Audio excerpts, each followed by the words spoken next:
Okay, aloha kakahiaka kako, and welcome everyone to the Office of Hawaiian Affairs, the meeting of the Board of Trustees. Today is Thursday, May 28, 2026. Current time right now is 8:36 in the morning. Board Secretary, please confirm attendance with the roll call vote. Trustee Ahuna. Ew. Trustee Akaka. Trustee Akina. Aloha mai kako. Trustee Alapa. Trustee Galuteria. Ew. Trustee Lindsay will join us shortly. Trustee Souza. Ew. Trustee Waihe'e.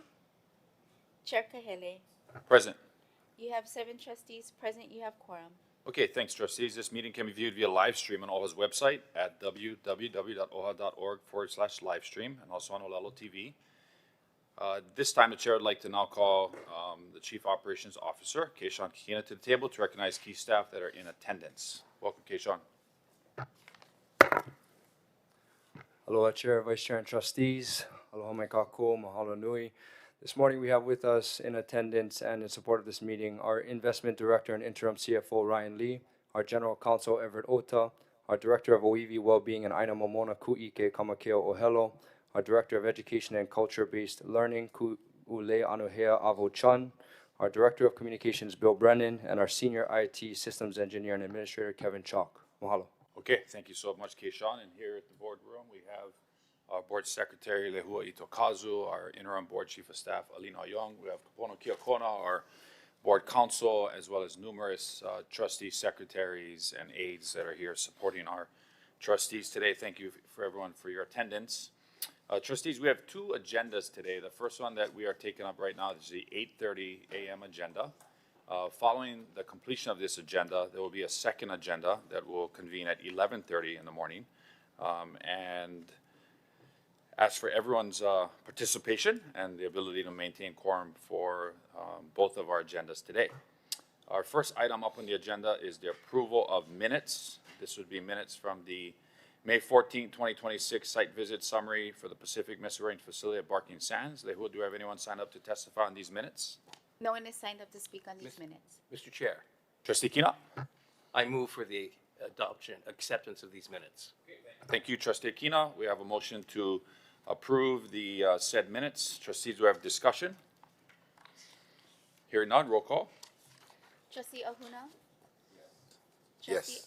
Trustee Akaka. Aye. Trustee Akina. Aye. Trustee Alapa. Aye. Trustee Galuteria. Aye. Trustee Souza. Aye. And Chair Kahele. Aye. You have 7 yes votes. Okay, we are now moving to new business on the agenda. First item is item A, the Alakaʻi Award recipients, and the chair will be deferring this item to our next board meeting so we can have all of our trustees here, including our chair emerita. The next item on the agenda, with unanimous consent of the trustees, given the external testifiers that have are under tight time constraints and are here today to testify. The chair would like to take out of order the agenda and move to item number F on the agenda. This would be a request for approval to waive action item BOT number 2606. Upon ratification of this action item, then we will immediately take up the item under new business number A.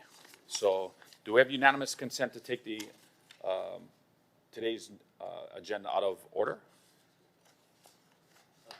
Yes. Okay. Thank you.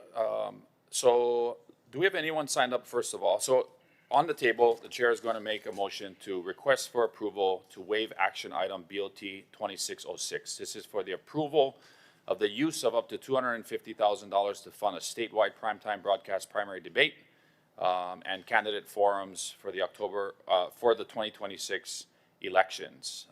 This item would normally have come to the Committee on Budget and Finance prior to coming to the Board of Trustees, but given the time constraints around what is being proposed and the upcoming August primary election, the chair mahalos the Budget and Finance Chair, Chair Waihe'e, for agreeing to waive the budget and finance purview and bring this straight to the board. So what is on the table, trustees, is a request for approval to waive action item BOT 2606. This will require 2/3 vote of trustees present to waive this and bring this straight to the board. Trustee Chair Wahe, any comments on the waiver? None, okay. Trustees, do we have any discussion on item F?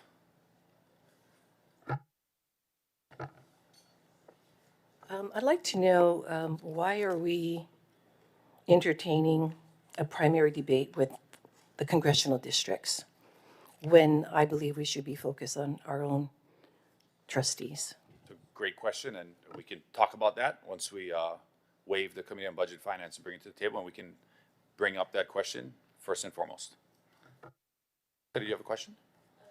Just furthering my comment in the previous meeting in terms of the use of the word debate versus a forum, where oftentimes where it's if it's a debate, it's often where it's pitting one candidate against the other or more, whereas it should be an opportunity for candidates to be able to share their platform and some of what they would like to do in office. Sure. Yeah, noted. We can bring that up in the discussion, absolutely. Any other discussion on the waiver? Okay. Roll call vote on the waiver. Trustee Ahuna, Yes. Trustee Akaka, Aye. Trustee Akina, Aye. Trustee Alapa. Yes. Trustee Galuteria, Aye. Trustee Souza, Aye.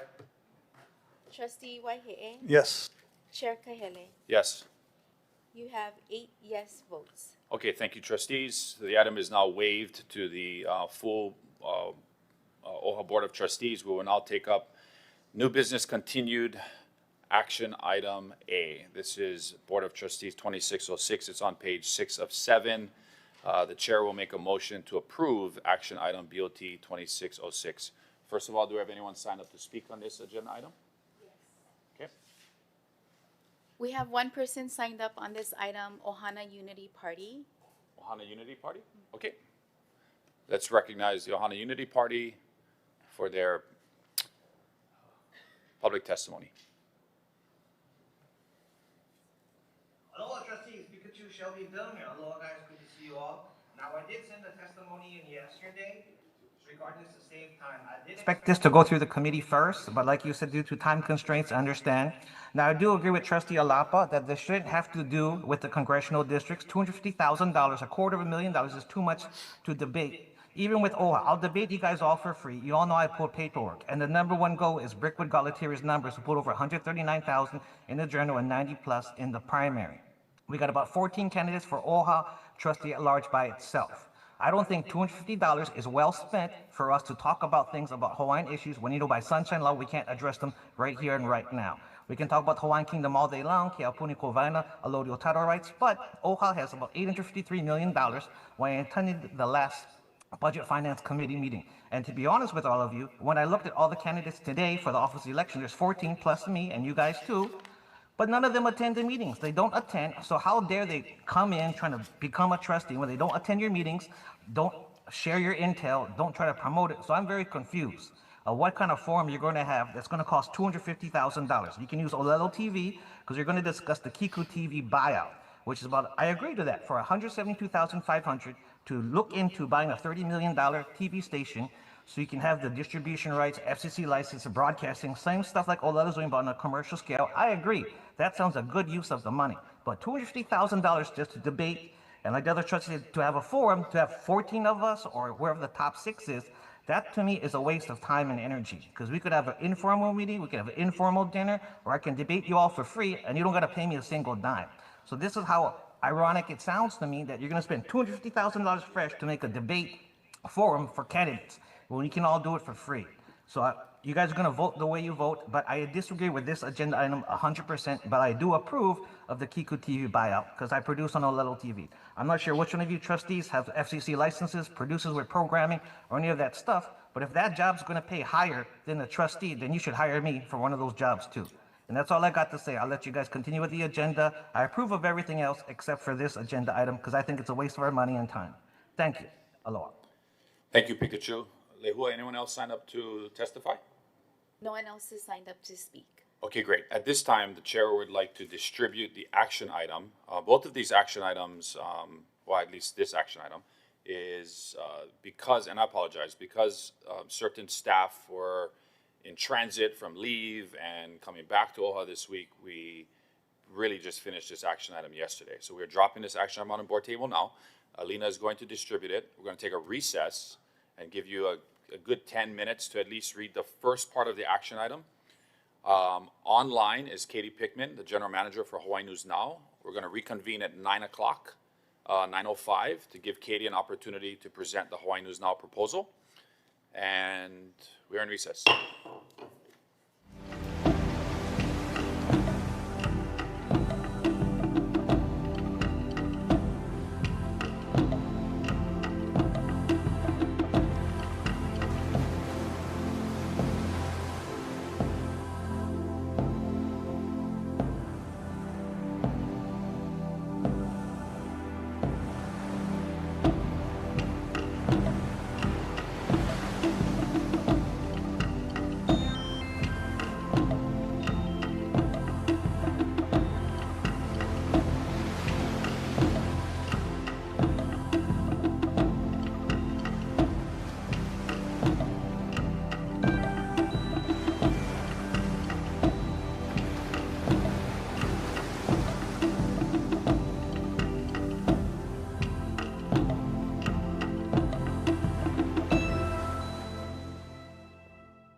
Okay, we are reconvening the meeting of the Board of Trustees.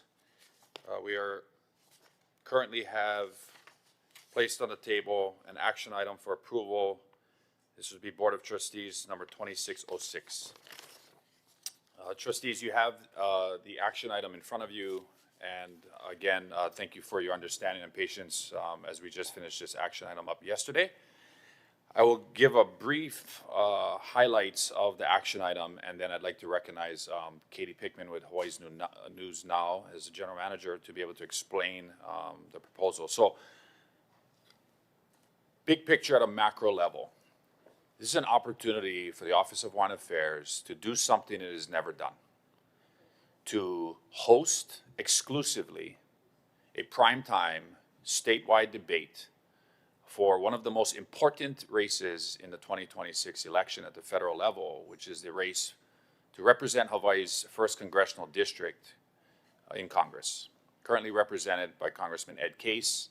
And the two top contenders for that race are State Senator Jared Kehokolole and Representative Della Ao-Beladi.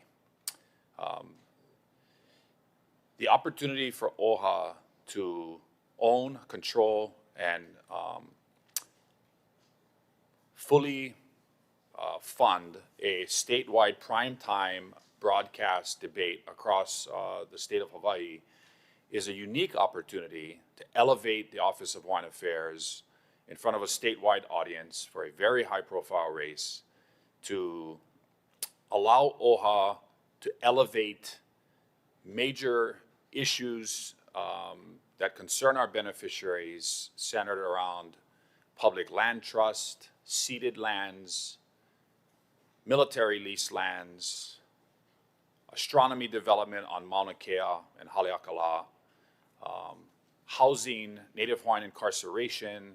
Every issue you can think of gives us the opportunity to control the narrative, to control 100% of the questions, to control how the debate is moderated, and to have the opportunity to feature the Office of Hawaiian Affairs in a primetime role with 3 very high-profile candidates. That is what is being proposed in this action item for the primary.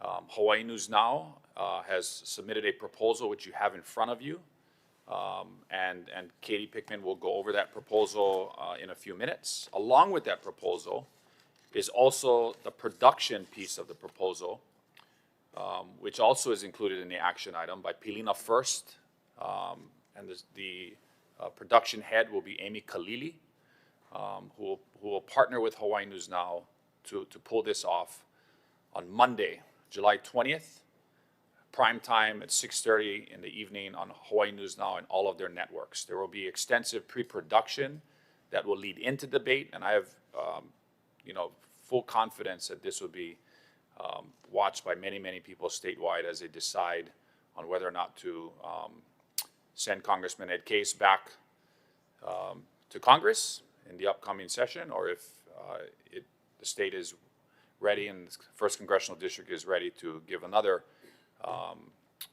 individual from Hawaii the opportunity to represent Hawaii in Congress.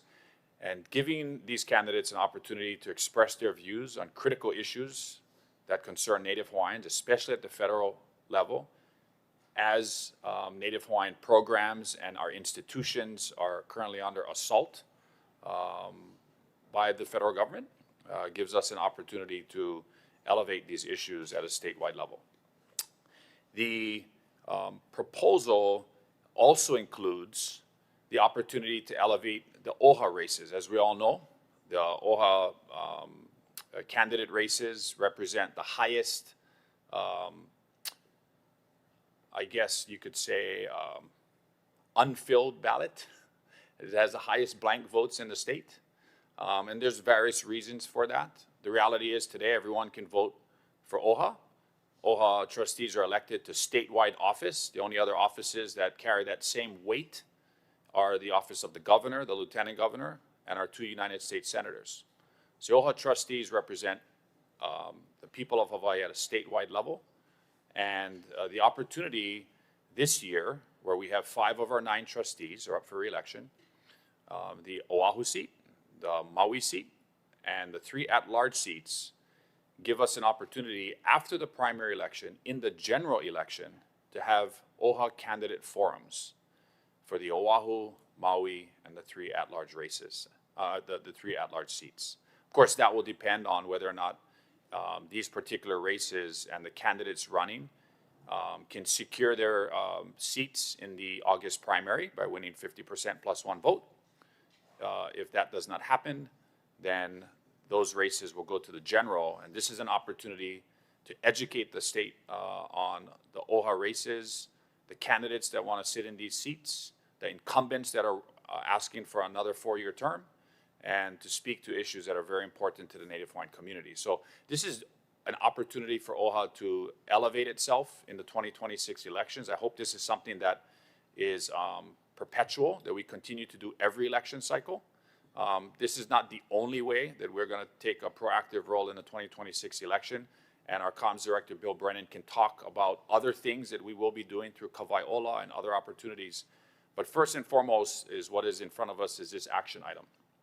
The action item requests for up to $250,000, the majority of which goes to the Monday, July 20th statewide live debate because of the cost and the magnitude of hosting a statewide debate of this caliber and doing it in a way that can showcase the Office of Hawaiian Affairs in partnership with Hawaii News Now. So at this time, what I would like to do is recognize Katie Pickman, who is the General Manager of Hawaii News Now. I would ask that you flip to and refer to the first page of the Hawaii News Now proposal, because Katie is going to walk you through what Hawaii News Now is proposing. Katie also has a hard stop at 9:50 at the absolute latest. So I'm going to give her a chance to go through the proposal and then give the trustees an opportunity to ask questions of Katie should you have them. So at this time, thank you so much, Katie Pickman from Hawaii News Now, for joining us, and you're recognized, and we're honored to have you. Thank you for taking the time out of your morning. Mahalo, Chair Kahele, and aloha kako. Mahalo, trustees, for the opportunity to walk through this proposal. At its core, it is about service and civic participation, and we want to make sure, obviously, communities across our islands have broad, easy access to these important conversations that impact Native Hawaiian communities and voters. So very importantly, as we get into this, we structured this proposal so that OHA maintains the meaningful control of the debate process. This would be an OHA-led debate with an OHA-selected producer. Chair Kahele just mentioned Amy Kalili, who we have partnered with on so much important work and think does a phenomenal job at this type of storytelling and so much more. And then Hawaii News Now's role would be to provide the technical production support, statewide distribution, streaming, and promotion to elevate the conversation and make it widely accessible. So on page 1, what we are proposing is a professional, high visibility debate, experience design, maximized access and participation. And we are targeting July 20th to premiere this, which is ideal timing because it's just a bit before the ballots will drop. And so the most important thing to understand is the structure. So OHA would select the producer and help shape the format, the moderators, the overall vision of the debate, and Hawaii News Now would provide the production infrastructure and statewide reach to bring that vision to life. We plan to use our most powerful tools to share this, which is our 3 main stations and streaming simultaneously. So this is essentially a roadblock of our viewers' guides and the way they watch when they come in at 6:30 p.m. right after our 6 p.m. news on KGMB, KHNL, and K5 and hawaiinewsnow.com. That's the mobile app, that's your website, that's your connected TV. And the reason for this tri-casted launch is simple. It's just access and people knowing that this is going on. So we want the broadcast, the broadest possible audience to be able to see this conversation for free, whether they're on television, whether they're streaming, whether they're using their phone or their connected TV. And we also included encores and on-demand viewing. So as soon as this debate wraps, it'll also then be on demand on Hawaii News Now's properties for people to watch on their own schedule. So we will utilize our studio, which is phenomenally able to be transformed because of the modernness of all the screens into an OHA branded event, and then all of the tech and cameras that we have in our studio to be able to do this. On page 3, we talk a lot more about the promotion, and obviously an event like this only matters if people know it's happening. So this proposal includes statewide promotion across television. We are 5 TV stations. We are the CBS affiliate, the NBC affiliate, the largest independent with K5, Telemundo Hawaii, and then we also have another station. And so we will be promoting it across all of our stations, all across our digital property, our podcast channel, which houses all of our news, streaming, social media to help drive awareness and make sure that there is interest in this debate. On page 4, we talk about the investment, and obviously this reflects much more than 1 hour of programming. This includes the technical production, all of that promotion that I just shared so that the community knows that this is happening on the statewide distribution across all of our platforms, streaming, and then ongoing accessibility for viewers after the debate. I have a bunch of additional pages in there that are just really appendix pages to talk about our capability and experience. At Hawaii News Now, we regularly produce culturally important community-centered events like the Merry Monarch Festival, like Nā Hoku Hanohano Awards, following Hokulea, and so many more, just to give you an example of the scale and the reach that we can provide. We understand how to thoughtfully elevate important conversations and make them broadly accessible across Hawaii. So just in closing, this is about community engagement, and this is OHA leading the conversation through a producer of your choosing. And our role is to make sure that the conversation is broadly accessible, thoughtfully produced, and extremely easy to find. Our goal isn't to own the conversation, but to help Hawaii access the conversation. So mahalo for letting me share this proposal with you.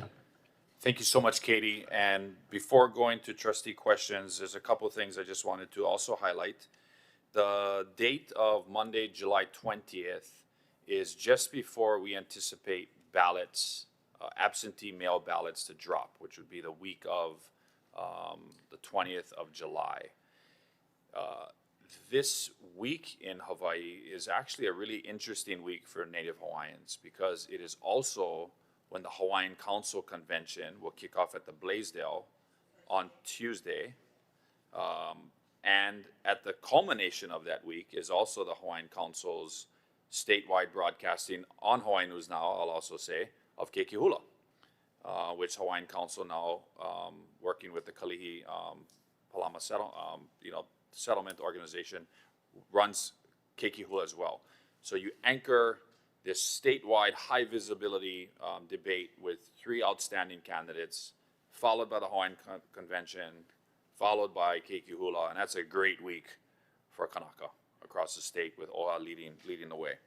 The second piece I want to highlight is there's significant pre-production that goes into the debate. Just like Katie said, people aren't going to watch if they don't know what's happening. So for at least 2 weeks or so, I believe, and Katie can correct me if I'm wrong, we will have the opportunity through HNN's multiple platforms, including, High Now or getting on the morning shows, an opportunity to promote this CD1 debate that OHA will be hosting. As Katie had mentioned with OHA, unlike other debates in the past where we've shared the cost with other ali'i trusts or other organizations, that means you share in the questions. That means you don't have control over the narrative. You don't have control over the setting, over the logistical details. This investment allows OHA to control everything. And I think that's really important. And then the final piece is because we control everything, we control the advertising, which gives us an opportunity to sell ads that will run throughout the course of the debate, 30-second commercials, 15-second commercials, and it's estimated that we can raise about $60,000 in advertising revenue that will run throughout the debate. that help to amplify OHA's message, because each of those ads that we potentially are selling, which Pilina First will be running point on, gives us the opportunity to not only generate revenue to offset the cost of the debate, but it allows us to boost the message we're trying to boost. So whether an Ali'i Trust buys a 30-second spot, or Hawaiian Council buys a 30-second spot, or who knows, whatever, that narrative and that message will repeat itself throughout the course of the debate. So I just think it's a great opportunity for the Office of Foreign Affairs. The last thing I also want to note is the cost of what this board is contemplating funding. The resources that will fund what is being proposed are from unspent fiscal year 2026 dollars. And the financial team here, Ryan, our investment and chief financial officer, as well as Grace, our budget chief, have worked within the board's budget. And also I want to thank other PAYAs who our budget chief has approached and spoken to about unspent funds that are going to lapse on the 30th of June. So we're not asking for new money. This is already money that the board has approved. These are funds that are not going to be spent, and PAYAs have said, hey, this is important for the mission, and we can give a little bit here, we can give a little bit there, we can give a little bit there, and this is how we pulled together the resources required to fund this proposal. So with that being said, I'm going to stop and recognize trustees who would like to ask questions directly of Katie Pickman regarding the Hawaii News Now proposal, or any suggested recommendations. Who would like to go first? Trustee Galatera? Thank you. Mahalo. Hey, aloha, Katie. Aloha. Good to see you. Good to see you. You know, for the benefit of the board, if you could help us learn about the terminologies of such a proposal. Yes. As an example, the difference between a spot, a promo, an impression, because there's going to be over 100,000 impressions, but obviously not 100,000 spots. So Right. why don't you go ahead and explain the terminologies to get us Absolutely. deeper into the proposal? Absolutely. Thank you for that opportunity. So a spot generally is the term we use for a commercial that, let's say, OHA would air on in any program to be able to showcase and have the community learn more about your organization. That is a dedicated unit to just telling that story. A promo is actually a message that is pushing the audience to grow interest in something, an event, or something that they can watch. So in this case, as I'm using promos, this would be a message that is put together that talks about what this debate is, who's obviously involved in it, and why to watch. What's the hook to get people interested in tuning in, and this is must see. So we will be utilizing promos to be able to draw people to the debate, and we will do that across platforms. So depending on which TV, digital, streaming, you want to make sure that that promotional message is customized to how people want to see it. So a message on digital, oftentimes that would actually be a visual display ad.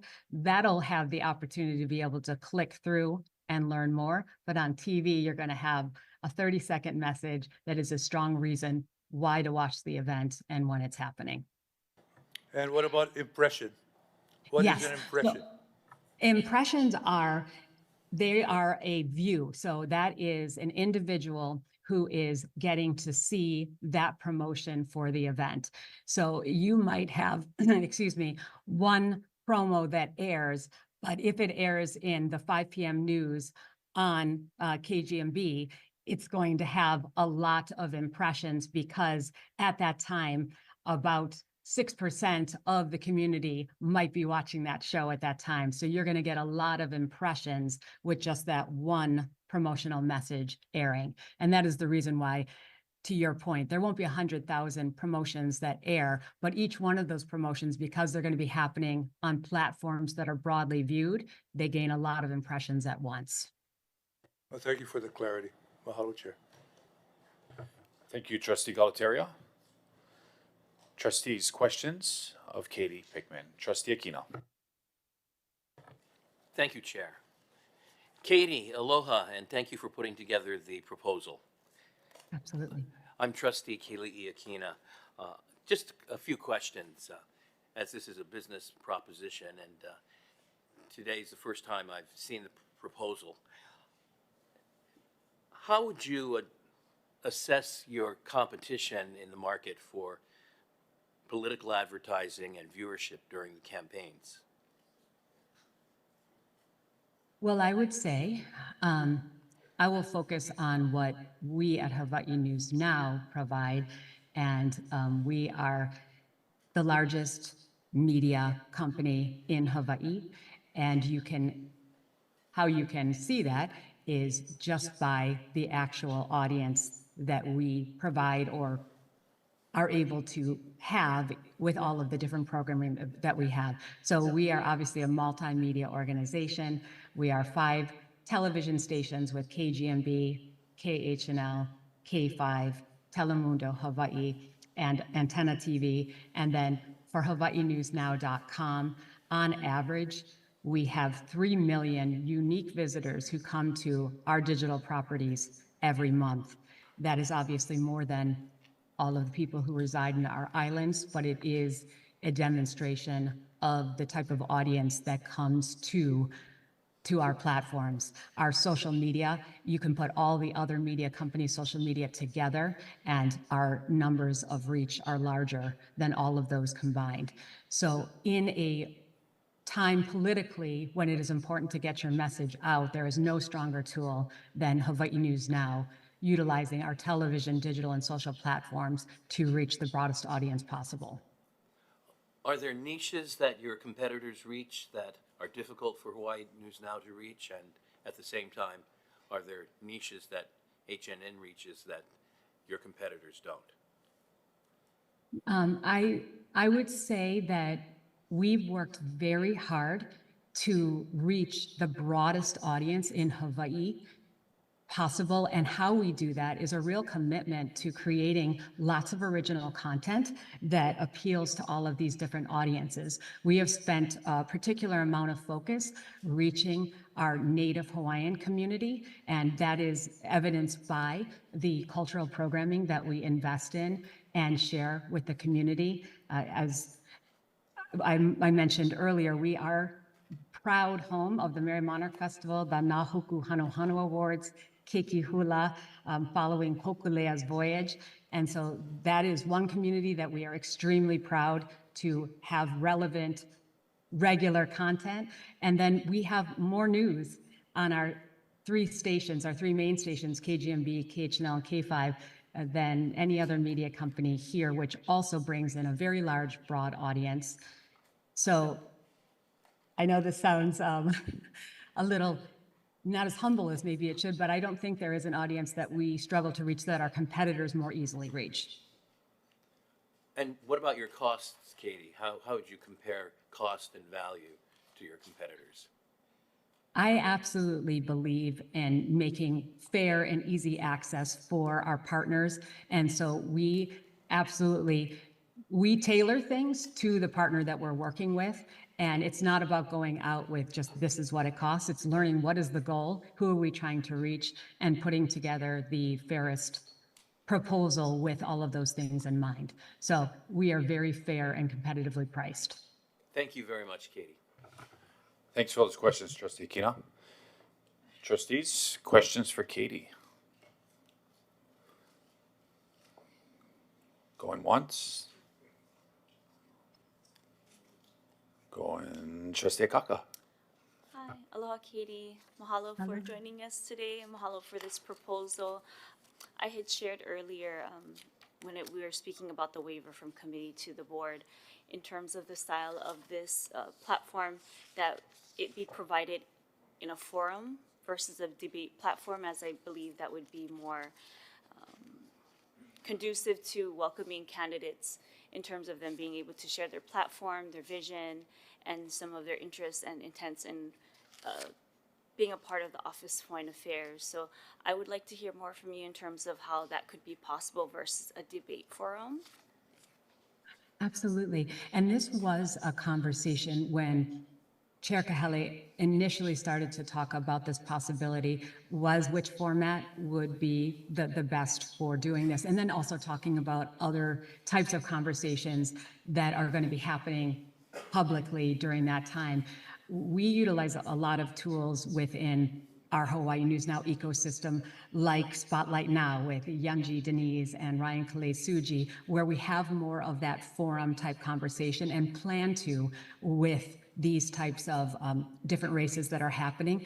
So part of the reason for leaning towards a debate format here was to have that kind of contrast to people will get an opportunity to have more conversational exposures to these candidates through other programming, and a debate then offers another way to see how the candidates experience that type of questioning and format, which is a little bit different than the forum that you're speaking of.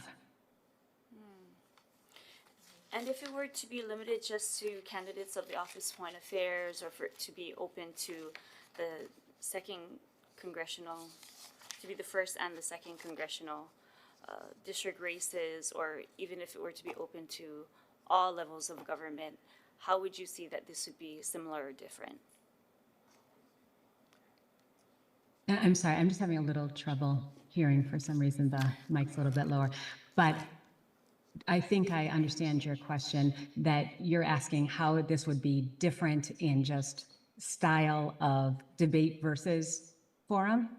Or how this would be shared throughout your various platforms, and how you put it out via social media, broadcasts, digitally, and so forth.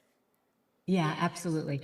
So we're treating this as priority of an event and programming as we do our most important programming here at Hawaii News Now. And part of that is because we believe these types of civic conversations are incredibly valuable to the community to be able to watch and experience. And so this is going to be showcased actually more broadly than some of the other programming that we have planned around the political conversations this season, because we are doing that TriCast where we have our three main stations, KGMB, KHNL, and K5, following our 6 p.m. news right at the outset at 6:30 p.m., showcasing this debate at the same time while streaming it. And that is something that we only bring out when we are putting our most important programming. So I think answering your question, this will be treated as if it is a Hawaii News Now personal program that we are putting forth. And in case it didn't come in clear earlier, the beginning part of my question was if it were to be just OHA candidates, or if it were to include all congressional districts, both congressional districts as well as county and state as well. So county, state, federal races, as well as OHA. All of these conversations are equally important. And so if given the opportunity to be able to host more of these, we would absolutely look at being able to utilize the full breadth of our tools to be able to showcase them. Mahalo. Thank you, Trustee Akaka. Trustees, any more questions? Trustee Ahuna. Just real quick, I'm just trying to understand. So there's actually two things going to be happening, right? One's going to be a debate, and then the OHA candidate's going to have a forum, because we're nonpartisan. So in the primary, yeah. we will have a OHA-hosted Congressional District 1 debate. In the general election, we will have OHA candidate forums, if required, for the Oʻahu, Maui, and the at-large races. 3 separate events in the month of October before absentee ballots come out. Of course, this will be with the top candidates that emerge after the primary. In both the Oʻahu, Maui races, which should be the top 2 candidates. And then for the at-large races, I believe it's 6 that advance after the primary. So it would be 3 separate forums. May not be with Hawaii News Now, could be with another venue or another platform or forum. But approving everything in this action item gives us a chance to forecast and plan for that. And when you think about it, the highest profile races in this 2026 primary election is really the first congressional district race, because the office of governor is really uncontested. Right now, the office for lieutenant governor is pretty much uncontested. The second congressional district race is uncontested. I'm not saying uncontested, but it's not, there's no major candidates that are competing against each other. The United States Senate races are not up for election this year. And if you look at the mayoral races, it's the island of Maui and the island of Kauai. And so really this is the highest profile race in the primary. It's also one that allows OHA to elevate federal issues that are super important, especially in this political climate, and gives us a chance to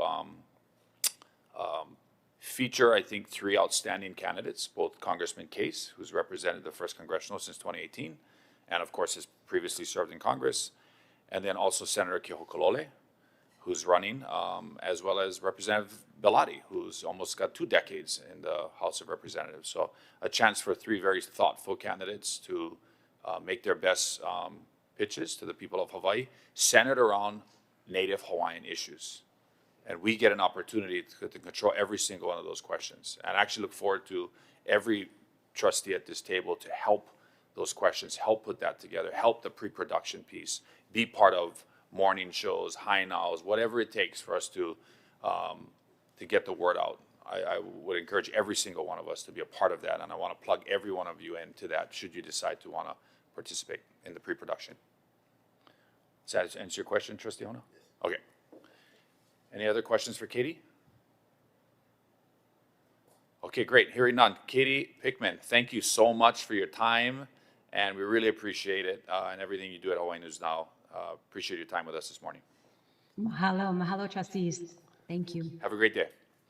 Okay, I'd like to now bring up our Communications Director, Bill Brennan, as well as Grace Chen from the, and Ryan, if you'd like to come up as well to talk about the money piece. But first of all, let's recognize Bill as our comms director, because this, Grace, come on up, Grace, because this will be part of the comms budget where this money will be programmed into. And we'll give Bill a chance to talk about this and his experience in the political arena, as well as maybe other things that we plan to do here at OHA to elevate OHA on the 2026 ballots. Bill. Mahalo, Chair, and good morning, trustees.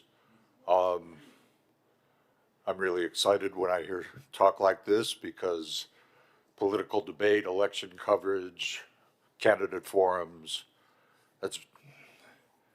that's been my jam for for some time. So as I say, when I hear talk of this, I get excited. I do think just some of the points that have been made are spot on, that the political pundits will tell you that the race in the primary is the CD1 race, given the lack of competition for some of the other seats, as Chair just mentioned.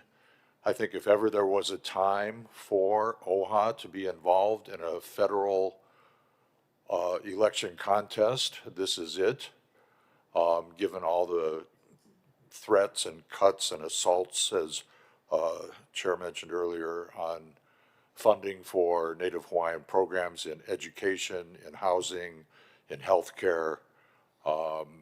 This is the time. And I do think with OHA being the sole sponsor of a debate like this and having the ability to control the questions is far superior than partnering with someone where the other partner or partners will say, yes, OHA, you can have one question. We'll let you ask a question. And it's very somewhat insulting to be put in that position when we have the opportunity to put the emphasis on those issues that matter to our beneficiaries and that we can raise.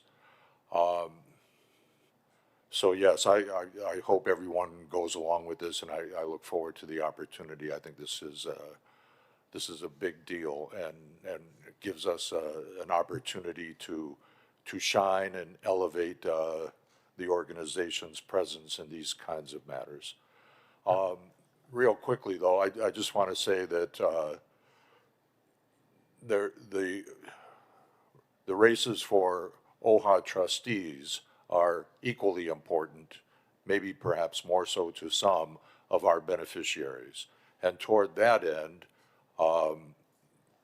we in the comms division are finalizing work on questionnaires that will be distributed to candidates for OHA trustee, whether they're for the at-large seats or the two neighbor island seats, or the one neighbor island seat and the Oʻahu seat. The questions vary. Some of them are open-ended, where candidates will get to discuss their position.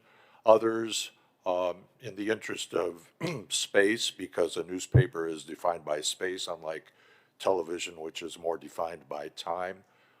Some of the questions will be yes/no questions, just your position on, do you favor this, that, or the other, and get yes/no questions.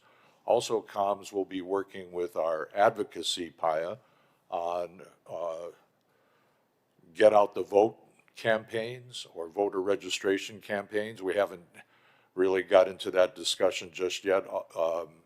We've mentioned it a time or two and have agreed to sit down and work through how best we can get our beneficiaries to the polls.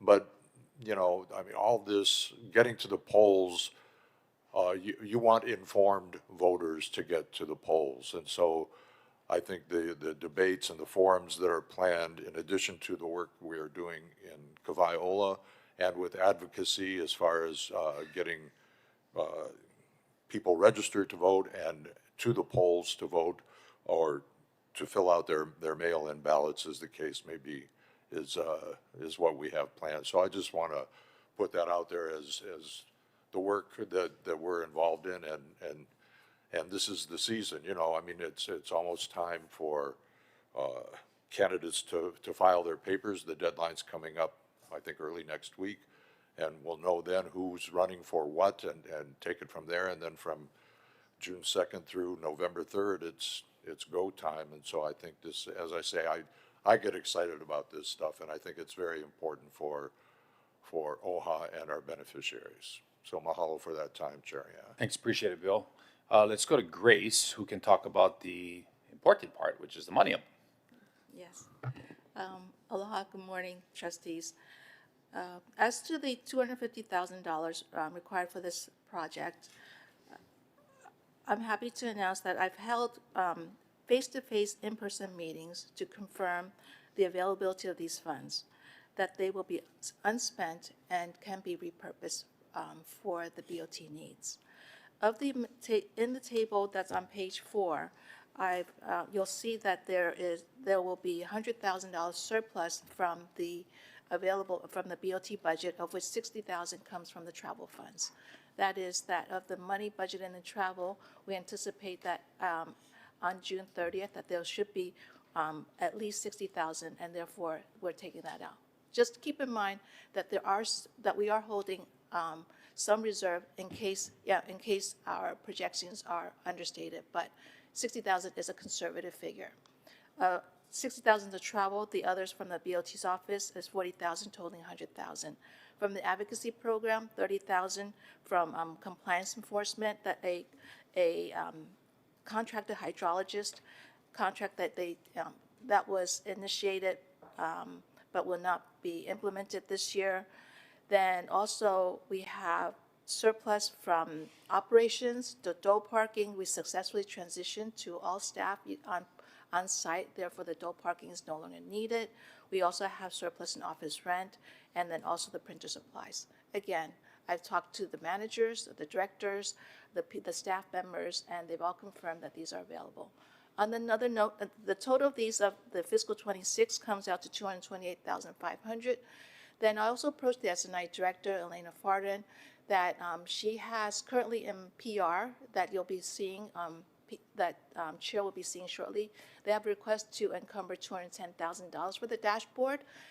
That project was delayed and will be carried forward into fiscal 27. Given that the project's delayed, they've also mentioned that the $128,000 budget in fiscal 27 will not be needed and is available for use. So combined, I've actually found $348,500, of which $250,000 can be allocated for this project. Thank you so much, Grace. One of the things that I asked Grace and Ryan to do, because this has been a concern from trustees in previous action items, is utilizing personnel and fringe and approved Board of Trustee positions and unfilled positions and vacancies to offset other programs. So both of these action items, this one and one that will be coming to this board and later on in the day, do not touch any of the personnel and fringe allocations in the budget, because I know that is a concern of some of our trustees. The other piece I just want to add is, although the AI asks for up to 250,000, it's my hunch that we're not going to need that much because of the advertising dollars that will be able to offset the total CD1 debate cost. I think we're actually going to save money on it's projected to bring in $60,000 in advertising revenue. And if that's the case, then the total cost of the Hawaii News Now debate, which is Hawaii News Now doing its thing and Pilina First doing its thing, will be about $120,000 if you look at the AI. That will give over $130,000 for these OHA candidate forums. And I do not think it's going to cost us $130,000 to do 3 OHA candidate forums if we have to do 3 forums. If any of those, or if specifically the Oʻahu or Maui races win their primaries on primary election night, then we're not going to do those forums. It is a certainty we will do the at-large forum and have up to 6 candidates that emerge from the primary doing that one singular forum. But we may not do Oʻahu or Maui, or we may have to do all 3. It all depends. So it is up to this amount. I don't think we're going to be spending the full amount, and you have my word and utmost confidence that we will pinch every penny as it relates to what we're doing here. Right, Bill? Yeah. Okay, so let's leave it up to questions trustees may have now of Bill on the comm side, or of Grace, or anything that we want to discuss regarding this AI. Anyone's would like to be recognized? Trustee Lapa? Oh, okay. Thank you. Yeah. This is for Bill. So I've been thinking about how, like what Chair Kalaeuila mentioned earlier about the OHA races are the highest non-voting. No one votes pretty much in our races. So how would you educate people today that why it's important to vote in the OHA races? How would I go about educating Yes, people in promoting to that, yeah. put some importance on that? Well, I mean,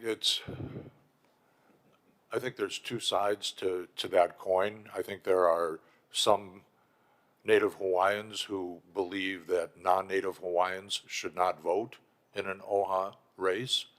So I think some people take that to heart and say that that's how Native Hawaiians feel, so I won't participate. On the other hand, it's an opportunity to vote, as is the case for whatever election seats or ballot questions or constitutional amendments come up. And I think it's incumbent upon people to learn about the candidates and cast an informed vote. So, we are constantly messaging that when we elevate Hawaiians, we elevate Hawaii. I think those kinds of messages to people that stress the importance that this is as important, if not for some people more important, to vote in these races as others. But I do think, for instance, an Oʻahu candidate race, people on Maui get to vote on that. They just may not be as familiar with the candidates, or they may decide I should leave this to the people on Oʻahu, that kind of thing. So it's a tough sell to have everyone in the state feel that it's an important race to vote in. I mean, every eligible voter. But I think we can do our part to inform voters through these forums, through Kalaeuila questionnaires and the like, to see the importance of what these seats hold. And I do think there's some responsibility on the candidates to, you know, let people know that, hey, I'm running for this office. I think it's important because A, B, and C, and to have voters recognize the same importance that the candidates do. Thanks. No, go ahead, Trustee Lāma. So the messaging obviously is going to be very important.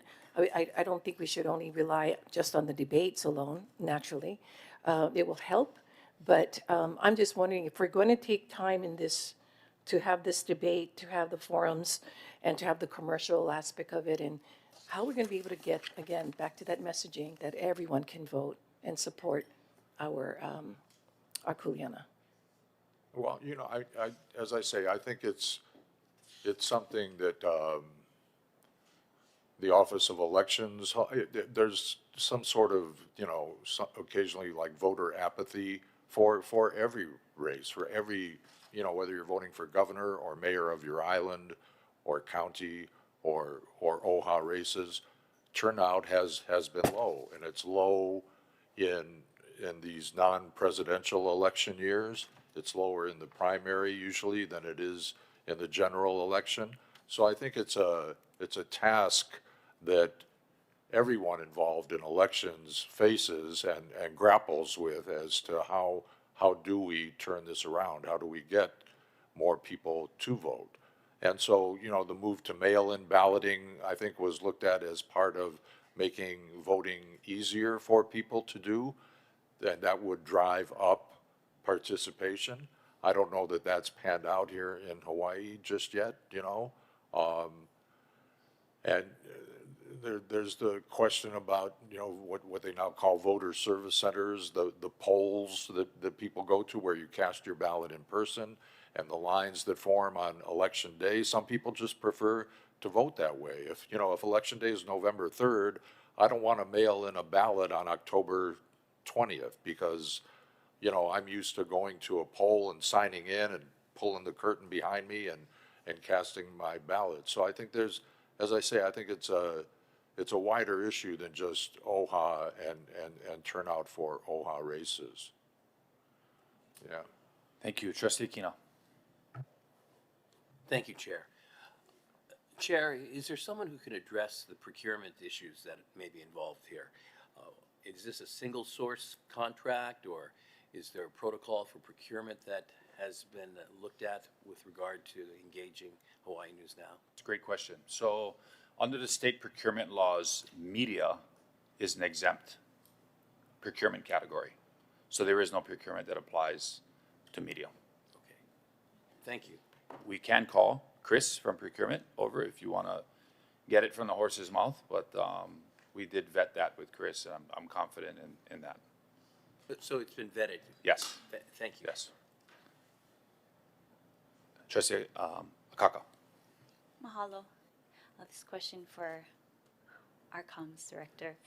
So when it comes to these races, I think that it's a great opportunity for us to co-share in the messaging with Hawaii News Now and their platforms when it comes to on TV, social media, and however else that they're putting out their messaging, when it comes to highlighting OHA's mission, when it comes to highlighting OHA's strategic plan, when it comes to highlighting the creation of OHA and how this interweaves with our constitutional kuleana from the county, state, and federal levels, and how that collective collaboration works in terms of how we operate and why it's so important for voters to be engaged. And I also think that I recommend that we really highlight the steps and tips in some of the points that you had mentioned earlier in terms of how to vote. Oftentimes when it comes to voting, when it comes to island races, when it comes to at-large races, there is overvoting, blank voting, and oftentimes there's confusion after people might physically turn the page on a ballot, and they were used to voting a certain way with other races. However, when it comes to this statewide race, and then when it comes to specifically OHA races, that's where some confusion can happen. So I think if we make it clearer and more helpful for those that are interested or considering voting, or they vote no matter what and they would like to see other opportunities for potential voters to vote in the way in which they best can, I think that would be incredibly helpful if we can be able to put out that type of messaging. And I would like to know some of your suggestions. Yeah, no, I totally agree 100%. And I do think working with Hawaii News Now gives us an opportunity to amplify the audience we reach. They have huge reach with their digital and social media platforms that we can dovetail with and get some of these messages out. I'm also a fan of what I call like a ballot explainer, so that you show people, okay, here's your ballot. And in the primary election, you know, if you want to vote Democrat, or if you want to vote Republican, or if you want to vote Green Party, here's what you do, and you have to pick only one candidate here. And then, as you say, but the OHA races and other questions, then you want to flip the page, and on this page, and I haven't seen the ballot yet, so I'm not sure how, but I do think as far as being informational and educational about the ballot, that's very helpful to people and helps avoid some confusion that who can I vote for, you know, because last year I worked for the elections office, and I see people vote in both Democrat and Republican, and right away then that vote is spoiled. It doesn't count in those races. And I mean, even taking the time to talk about a ballot explainer shows how some explanation to avoid confusion is necessary. So I think we can do that in a short video. We can post that on social media. We can have it on our website. We can do something in Kalaeuila as far as that goes. And I do think those ballot explainers go a long way in ironing out some confusion for voters. Excellent, thank you. Yes, thank you. Thanks, Bill. Yep. I also would like to mention, because I had mentioned previously about maximum trustee participation, and I think these are great offline questions to have as we continue to shape our 2026 election strategy. But we also have trustees sitting at this table that are candidates.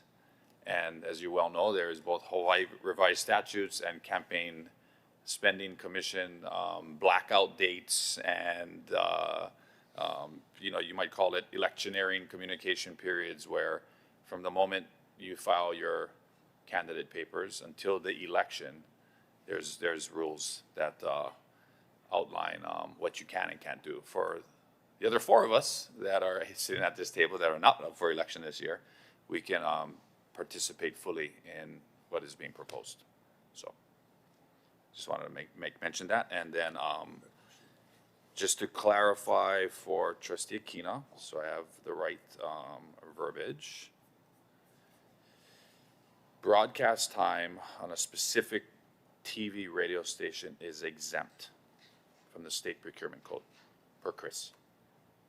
Thank you for the question. It's important for our beneficiaries and also other stations to know that as well. Yeah. Okay, Trustee Galtieri, and then we're going to move this along. Oh, Trustee Wahe, go ahead. A quick question. It appears we're blending in a get out the vote campaign within the 250,000 too? Get out the vote? Or it's just specific to? I think the debates and the forums are a method of get out the vote, right? The reason I mentioned that is data suggests that the demographic 18 to 29 is woefully deficient in their vote. How do we get the younger demos out to vote? Is this a separate campaign, is what I'd like to know. I think comms working with advocacy would make that a separate campaign. Okay. Yeah. Thank you. Okay, Trustee Wahe, and then Akina. Thanks. I just wanted to say something so when I vote, I don't blindside everybody. I think this is a very great idea, and I support the will of the board if they want to proceed with it, because it is a good idea. My concern right now is that I'm looking at the next fiscal year and all the budget requests that came in, and we haven't had a chance to do a deep dive into accommodating, all those increases in the budget. And when I do my own rudimentary analysis of it, I don't see how we're going to accommodate everything. And unfortunately, and this is just me, so you don't have to follow what I'm saying. This was one of the items that, to me, was less vital than other things that we're considering.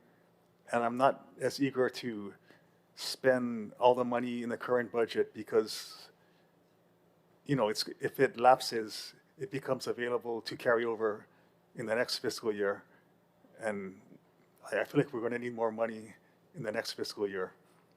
So for that reason, I'm not inclined to vote for this, but I do think it's a good idea. And if it does get approved, then I'm, going to be supportive of doing this well.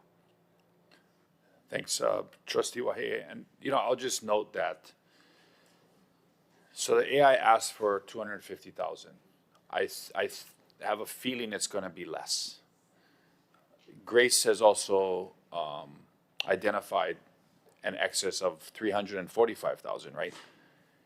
If for some reason we decide, once we get through June and through the hard work that the Budget and Finance Committee needs to do and the likely realignment that we'll do just before the fiscal year, that in fact of the $250,000 that we have approved, maybe the OHA candidate forums get taken out.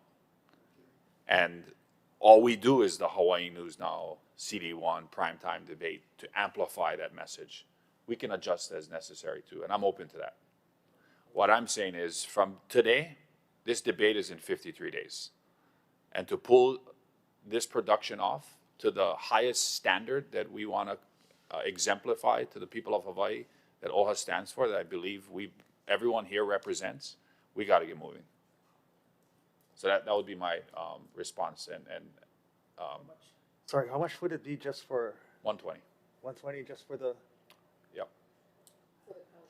Yeah, for the congressional, after the advertising revenue. Is it possible to just deal with that one? But you guys, Sure. you guys may have the votes to do everything. Like I said, we can adjust if you come back in July, in late June and say, hey, like we're short and maybe we want to trim this, trim that, I'm happy to do that too. We can do budget adjustments in early FY27 as well to accommodate flexibility. I just don't want to miss the opportunity in the primary election. It also comes on the heels of a major win at the legislature this year by, Chair Galutaria and Vice Chair Akaka and Chair Merida Lindsay and others who helped, bring that $55 million bill back home to OHA. So I think that helps elevate our voice and amplify our get out the vote efforts. Anyway, Trustee Aquino. Thank you, Chair. Just as Trustee Waihee said, I think this debate concept is a really great one. I believe in democracy. I believe in argumentation. When we see candidates at debate, we get to hear what they stand for and how they stand up under pressure. So I'm just wondering why I'm feeling a bit hesitant here. And I think part of the reason is that this great concept is something that I think should be done by parties other than government agencies. Hawaii News Now would be a great host for this. A nonprofit like the League of Women Voters would be a neutral party that could be involved. But I think we really need to look at the potential conflicts of interest in our sponsoring political debates. For one thing, and I know Chair alluded to this in a broad sense, we could potentially have trustees voting on something that would benefit us in campaigning. There are potentially 5 candidates around the table now or in the room. incumbents. It could be argued that incumbents could have a significant advantage being trustees who control the organization that ultimately determines the agenda, format, and so forth.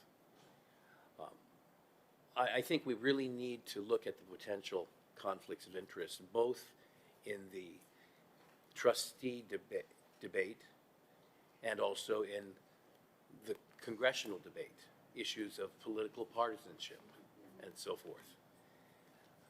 That's what's making me feel a bit uneasy. Concept, I love it, and I hope that there will be debates for the trustees and for CD 1 and 2 and any significant race.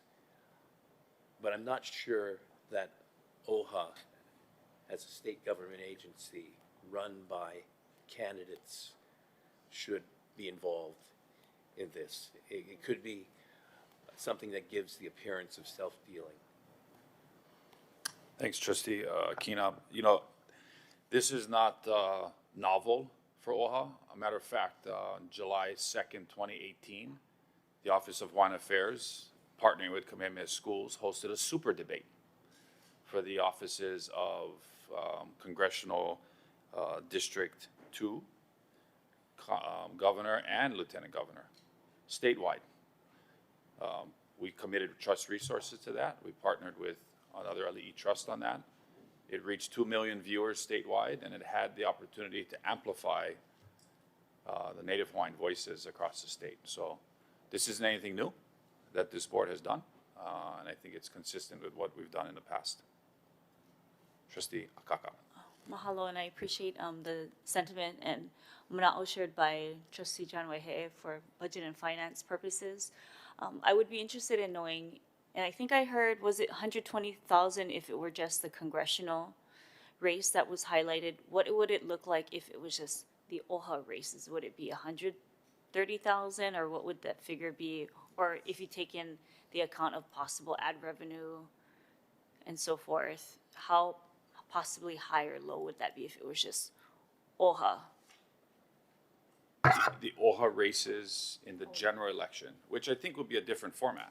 I mean, it'll be. What total from primary to general? I mean, I think it depends on whether it's one forum or 3 forums. I think it depends on who we're partnering with to host that. I mean, many of us have been a part of like PBS Hawaii and their at the table candidate forums that they have hosted in the past. Olelo. The difference between OHA funding the debate itself or the forum itself is that we get to control everything about it, the aspects of it, the questioning, what is asked of the candidates, the moderators, the live audience questions. That when you pay for it, you get control over it. Versus you don't have control over the questions and the narrative, and ultimately, like, what are we trying to convey to the people of Hawaii? You know, we always talk about, we struggle with defining what is OHA. Most people can't answer that question, right? This is an opportunity for us to do that in a big, big way. Well, if that is the case, then I think it would make sense, and I would imagine beneficiaries and Hawaii voters alike and those that are interested in the voting of Hawaii is why OHA would choose a congressional district race versus their own OHA races. I think that would possibly bring some confusion there. So I think in terms of messaging and in terms of choice of where we would prioritize if it were to between the congressional race and the OHA races, I think that would be an automatic interest to have OHA as the priority. It's a good point. I just think that the issues that Bill spoke about that we're all aware of at the federal level are really important to highlight, and the advocacy behind that. And this particular race allows us to elevate and educate the broader community on those federal potential funding cuts across critical programs for Hawaii. I agree in some sense, and because of that, I also feel the reason why I brought up county, state, and federal is it matters in all levels of government. It matters from a county level, it matters from a state level as well. And even when you look at the legislative bills in the state legislative session this year, when it comes to military leases, when it comes to our crown and government lands and funding and federal cuts, all of it is important. So again, I think we would need to be able to figure out how we would, one, prioritize it, but two, answering to our beneficiaries as to how that decision was made, because there might be some, I have to imagine, some wonderings as to why certain races were prioritized over others. Okay, fair. Yeah. We'll go to Rick Wood and One Bill. final. We have an opportunity here to amplify the federal cuts. Even if that's the sole purpose of why we need to send somebody to Washington who can provide us with a good message up there. And this, we can wrap our questioning around this part in a large manner, so that the entire population of viewers kind of know that that's at top of mind for us, especially if we're going to be the agency or the entity that will hopefully pick up where the cuts leave off because of the recent legislation, the recent session decision. So I think when you're thinking about this bill, amplify the cuts, because that's our opportunity to tell all of Hawaii what matters to the Lahui. Okay, thank you. Mahalo, trustee. Trustee Wahia. You know that 120,000 figure that you gave, is that with the $60,000 revenues, or so that, like, could it possibly go down to 60,000? No, so, no. It would be, I think the total cost would be 181,445 minus 60,000 for projected of 121,445. No, so that's including the ad revenues? Yes, Okay, okay. yeah, that's correct. I think, I think the congressional debate is important. Like in the past, when we sponsored debates, it was always like the governor's debate, especially during times when they're not friendly toward us. And it's a good way to get them, you know, try to get them committed to do things for us that they haven't been doing, or call them out on it. So I mean, yeah, I would like the congressional debate, as long as we know what we're going to ask. I would like it more, I mean, I would like it more than OHA debates, to be honest. So are you suggesting this board authorize the CD1 debate and the financial budget proposal for that, and then set aside the general election OHA forums, or this action item stands as it is and we come back to, because the general election forums, really the pre-planning and all that work will be done probably midsummer, and I'm happy to do that as well. And have a firm, by then the Hawaii News Now debate would be completed. We would have known the true total cost of that, and we would have an idea of what we would need to spend. We also would have an idea of what races are still on the table after the primary. I mean, for sure we're gonna have the at-large, but we may not have the Oʻahu or the Maui seat. So I think that's fair too, and you got my commitment to do that. Okay. I think we need to move on because we've been going at this for about an hour and 10 minutes. Does anyone have anything else burning that they need to ask? Okay, if not, let's do a roll call vote. Chair? Oh, Chair Merida, go ahead. No, I was just going to ask if we're going to vote. I'd like to amend the motion to do just what you said.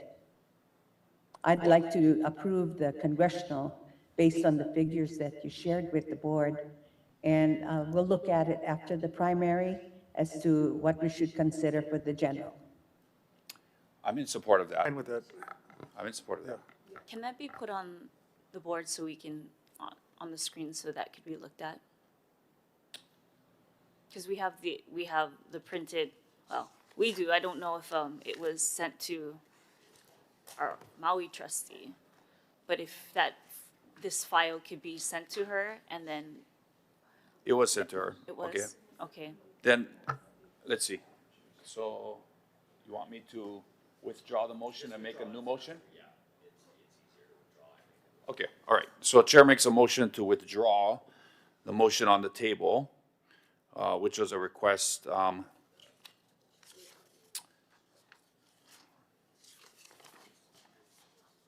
we as didn't it, make the motion yet, Chair, so you could make a new motion. what, no, I did. I made the motion on the table to approve action item A.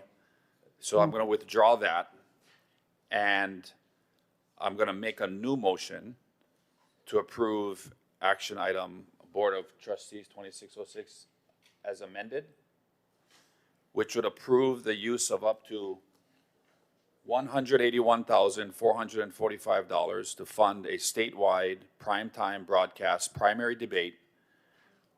I'm gonna add on or about July 20th, 2026 for Hawaii's first congressional district race.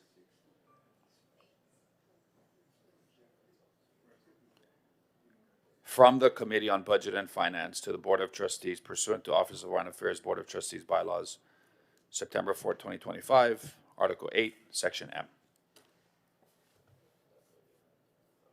Can that be put on the board? I mean, on the screen? Sure. Yep. So are you also waiving it, Chair?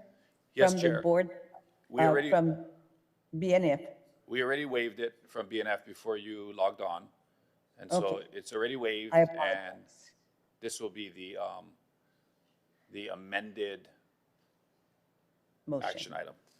For clarification, I want to make sure I have this correct. So this is specifically mentioning just the first congressional district race. What about the OHA race? Yep.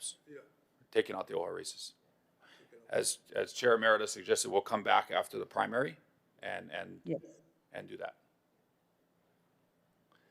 So it should say to approve Board of Trustee action item Do you want to say something 2606. about that? Approval Trustee Souza? of the use of up to $181,445.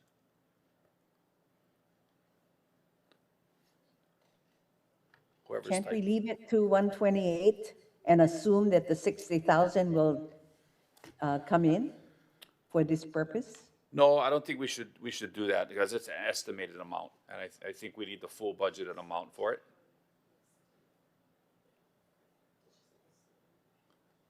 Who's typing? Can you change the number? 180, yeah. 181,445 to fund a statewide primetime broadcast primary debate on or about July 20th, 2026 for Hawaii's first congressional district race. And then you can pick it up again after the October 2026 comma for the rest of that language. And then I will, while you're doing that, let me recognize Trustee Souza, Vice Chair Souza.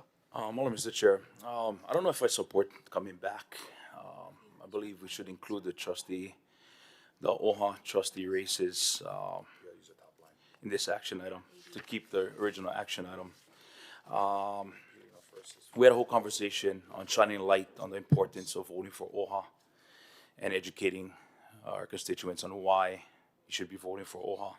I think that's a huge part of this messaging. If we're just talking about messaging in general, and we're using this as an opportunity, I think we should include the OHA races. Whether we need them or not, anticipate a budget for those OHA races, whether it be just at large, whether it be Oʻahu or Maui. I believe it's critical. And to me, after hearing the conversation earlier, especially from Trustee Akaka and others, I believe that messaging, this is one opportunity, especially using the comms budget to get the message out. And I think the OHA races, and we have an opportunity to create the narrative, like you said, and tell them why OHA is even getting involved, the importance of OHA, and why we're running, and some of us why we're running again, right? And so, and to Trustee Aquino's point earlier, even though we're candidates, I would assume each candidate would be making a decision as a trustee all the way to November, no matter what happens. And so we need to make the best decision on behalf of this organization. I believe the messaging, again, going back to Akaka's point, Trustee Akaka's point, is super key on educating as to why. And so I think we'll probably be able to do it more so through that OHA forums or debate, or whatever you want to call it. So I think it's really important that we keep the original action item. That's my mano. Thank you. Trustee Kaka. Mahalo. And just to add to what Trustee Souza had said in terms of what I had shared earlier, I do really believe that it would only make sense to include the Office of Foreign Affairs as a part of this forum so that our voters can be educated as so when it comes to our races, and our beneficiaries, I would imagine, and Hawaii voters would wonder why OHA wouldn't even include their own candidates and why it's so important to vote for the candidates and the process and how to vote for candidates versus just the congressional race. I think that would be of some concern for our beneficiaries, so as well as Hawaii voters and those that are interested in the voting in Hawaii, especially when it comes to EA, when it comes to our constitutional kuleana, when it comes to Crown and government lands. We absolutely need to be a part of the conversation. Mahalo. I guess to Trustee Kaka's point, and I think Bill highlighted this, we're not saying we're not doing anything for the OHA forums or the OHA in the primary. There's other vehicles that we can do to accomplish exactly what you're asking for. What this is asking for is the CD1 race. It's not saying we are not going to do anything. We have other areas and other mediums to do it. To Vice Chair Souza's point, I mean, I support the action item as it stands. And I support the fall OHA candidate forums today, and I'll support them in the summer when this comes back. The idea to put it all together was just so that we can have some certainty as to what we're doing now in this very short time crunch we have to pull this debate off, and then pre-planning for the fall debates, giving us the flexibility of not having to come back. But I also acknowledge, Trustee Wahea's concerns, and it's do you do it now or do you do it later? Oh, sorry, Mr. Chair. No, go ahead.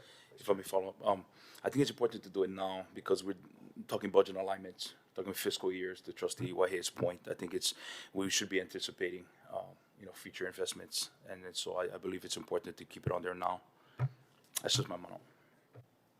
I would like to know recommendations from council in terms of how this could be amended, or if we should go back to the original motion if that is possible. Well, yeah. I mean, right now, I've withdrew the motion and I've made a new motion, which is up on the board. So that is there. I control that motion on the table. I can withdraw that motion and re-entertain the original motion. I was trying to be flexible to some of the other trustees' concerns, but I'm good either way.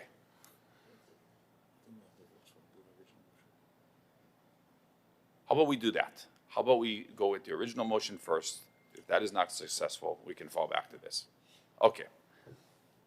All right. So I'm going to withdraw the current motion on the table, which is as it is depicted on the board, and I'm going to go back to the original motion, which is the approval of action item BOT 2606, which is the approval of the use of up to $250,000 to fund a statewide primetime broadcast primary debate on July 20th, 2026 for Hawaii's first congressional district race, and up to 3 live broadcasts OHA Board of Trustee candidate general election forums for the Oʻahu, Maui, and at-large races in October 2026 from the Committee on Budget and Finance to the Board of Trustees pursuant to the Office of Foreign Affairs Board of Trustee Bylaws, September 4th, 2025, Article 8, Section M. If it's okay with the trustees, I would like the date to say on or about July 20th, 2026. Because as we know, making sure all 3 candidates can participate is important. And I will also acknowledge Congressman Case, who, if you know Congress, July is a very busy month for Congress as they race to finish the end of July calendar prior to going into the August recess. So we're also mindful of that. So on or about, but our goal is to have this debate before mail-in ballots drop so that the people of Hawaii, as close to that as possible, will tune in to this race before making their final decisions on who to vote for. My question is, in terms of what you had just shared, does it make sense to keep on or about July 20th, or does it make sense to not have that date in there? Given the We schedules that planned for were. July 20th, so I think on or about gives us the flexibility. So if the trustees are inclined, on or about July 26, I think gives us flexibility. Okay? That's the current motion. Trustee Kino? Question, you mentioned all three candidates. Who are they? Well, the sitting incumbent, Congressman Ed Case, State Senator Jared Kehokulole, and Representative Dela'au Bellotti. Now, when we partnered with Kamehameha Schools to do a debate, there was some.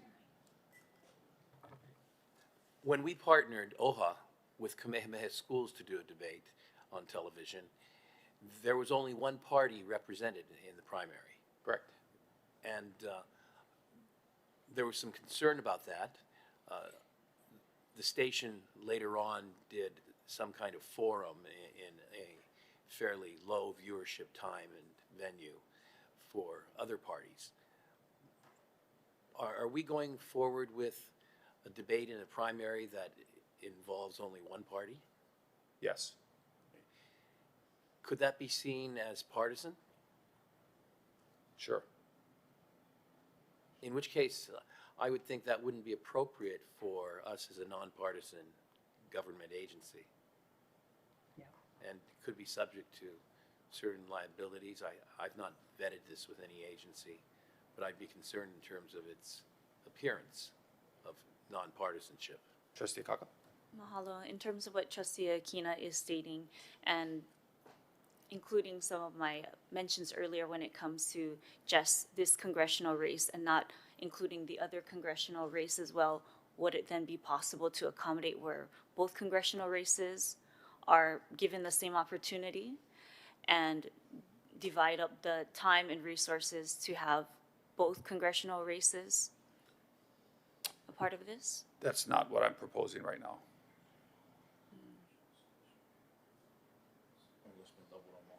Yeah, I mean, you know, this is the cost for one debate, so we can fund as many debates as we want for every race if we want, but we Would have it be limited trust possi- resources. So would it be possible to have within that same time slot and be able to have both races, congressional races?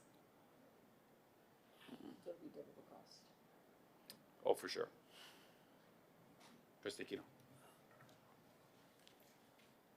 I think we should be concerned about maintaining the nonpartisanship of our organization and its brand. And having a debate in a primary for only one party suggests that perhaps there's partisanship here at the Office of Hawaiian Affairs. That wouldn't be good for OHA. If that remains the intention of this proposal, and out of my concerns of conflict of interest in trustees funding and controlling a debate that would involve incumbents, I would have to respectfully vote no. Okay, great. Trustees, any further discussion? Roll call? Trustee Ahuna? Yes. Trustee Akaka? Aye. Trustee Akina? Ole. Trustee Alapa? Trustee Galuteria? Right. Trustee Lindsay? No. Trustee Souza? Aye. Trustee Waihe'e? No, Chair Kahele? Aye. You have 6 yes and 3 a'ole. Okay, motion passes. Thank you guys so much for a very thorough conversation. We're now moving on to the beginning of our agenda, which is recognizing Chair Waihe'e of the Committee on Budget and Finance. Before I call upon Trustee Waihe'e, Lehua, do you have anyone sign up to speak on Budget and Finance Action Item 2611? This is the approval of numerous fundings for Hoʻokuākua Lahui event sponsorship awards for the following organizations for fiscal year 26-27 quarter one. Anyone signed up to speak? No one is signed up to speak on this item. Okay, Trustee Waihe'e, you're recognized. thank you, Mr. Chairman. Mr. Chairman, as your Committee on Budget and Finance has met on May 27th and engaged in full and free discussion, I'd like to move to approve I'd like to move and authorize OHA funding for Hoa Koakoa Lahui event sponsorship awards for the following organizations and events for fiscal year 2027, quarter one, items 1 through 21, minus 16. Okay. These are for all of them, yeah? Yes. That's the way. Well, All except except for for one. 16. All except for one. Yeah. Okay. Trustees, any discussion on that? Okay, hearing none, roll call. Trustee Ahuna. Yes. Trustee Akaka.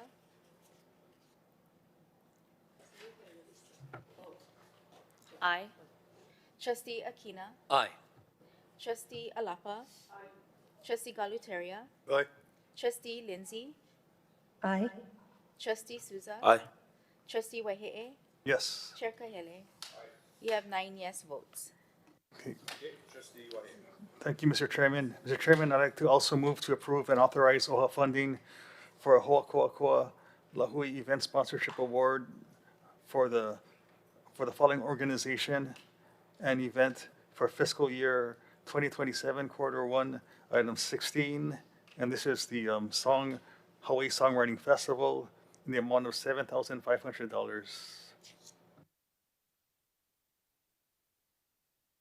Yes. I will be recusing myself from this vote as I did yesterday, as my parents have been a part of this gathering. Hold on. Trustee Ahuna. Yes. Trustee Akaka. Oh, I'm sorry. Trustee Akaka has abstained. Trustee Akina. Aye. Trustee Alapa. Aye. Trustee Galuteria. Aye. Trustee Lindsay. Aye. Trustee Souza. Aye. Trustee Wahe'e. Chair Kahele. Aye. You have 8 yes votes and 1 abstention. Okay, trustee Wahi for action item BF 2612. Thank you, Mr. Chairman. Mr. Chairman, I'd like to move to authorize administration to execute the Puʻuhonua Restorative Justice Program from strategy and implementation, health outcomes, fiscal year 2026 contracts budget, execute and/or procure all necessary agreements, instruments, applications, and other appropriate documents necessary for due diligence to engage and administer the Puʻuhonua Restorative Justice Program, appropriate funds up to $200,000, contingent, of course, on approval of the FY26 biennium budget allotment request under Program 7130 to cover necessary costs incurred for or associated with the administration of the Puʻuhonua Restorative Justice Program and take all other reasonable actions necessary and appropriate to implement the foregoing. Thank you, trustee Wahi. Lehua, any public testimony on this action item 2612? There is no public testimony on this item. Okay, discussion? Roll call. Trustee Ahuna. Yes. Trustee Akaka. Trustee Akina. Aye. Trustee Alapa. Aye. Trustee Galuteria. Aye. Trustee Lindsay. Aye. Trustee Souza. Aye. Trustee Wahe'e. Yes. Chair Kahele. Aye. You have 9 yes votes. Okay, trustee Wahi for final action item BF 2613.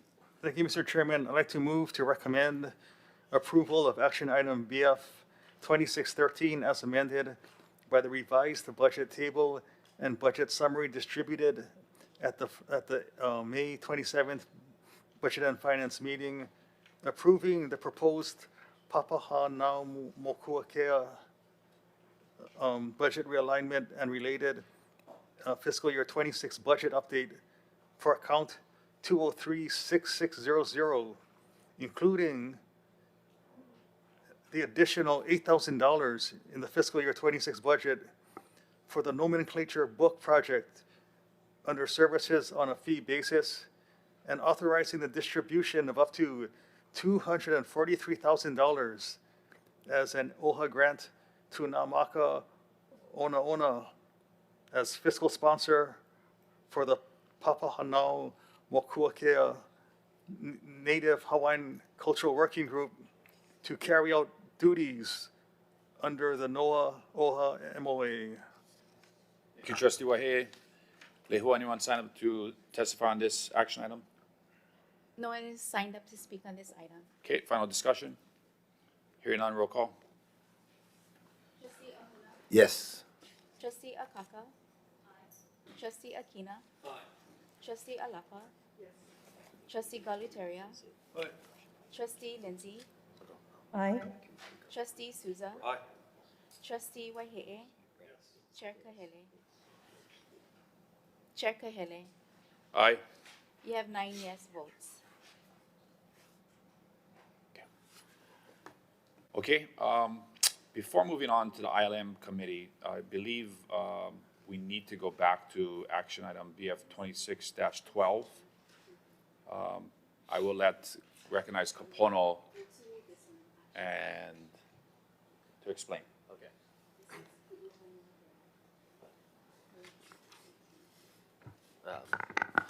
My apologies. It's my understanding that the action item number 2 was misread. It's supposed to be the Puʻuhonua Reentry Program, not the Restore.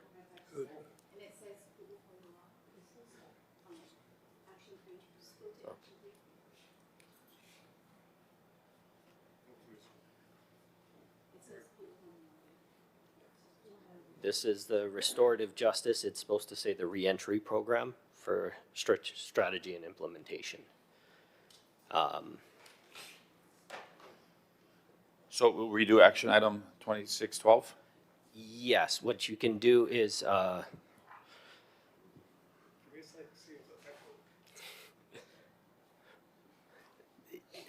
think the better way to do it is to, you can take in, okay, yeah. The simplest way to do it will be to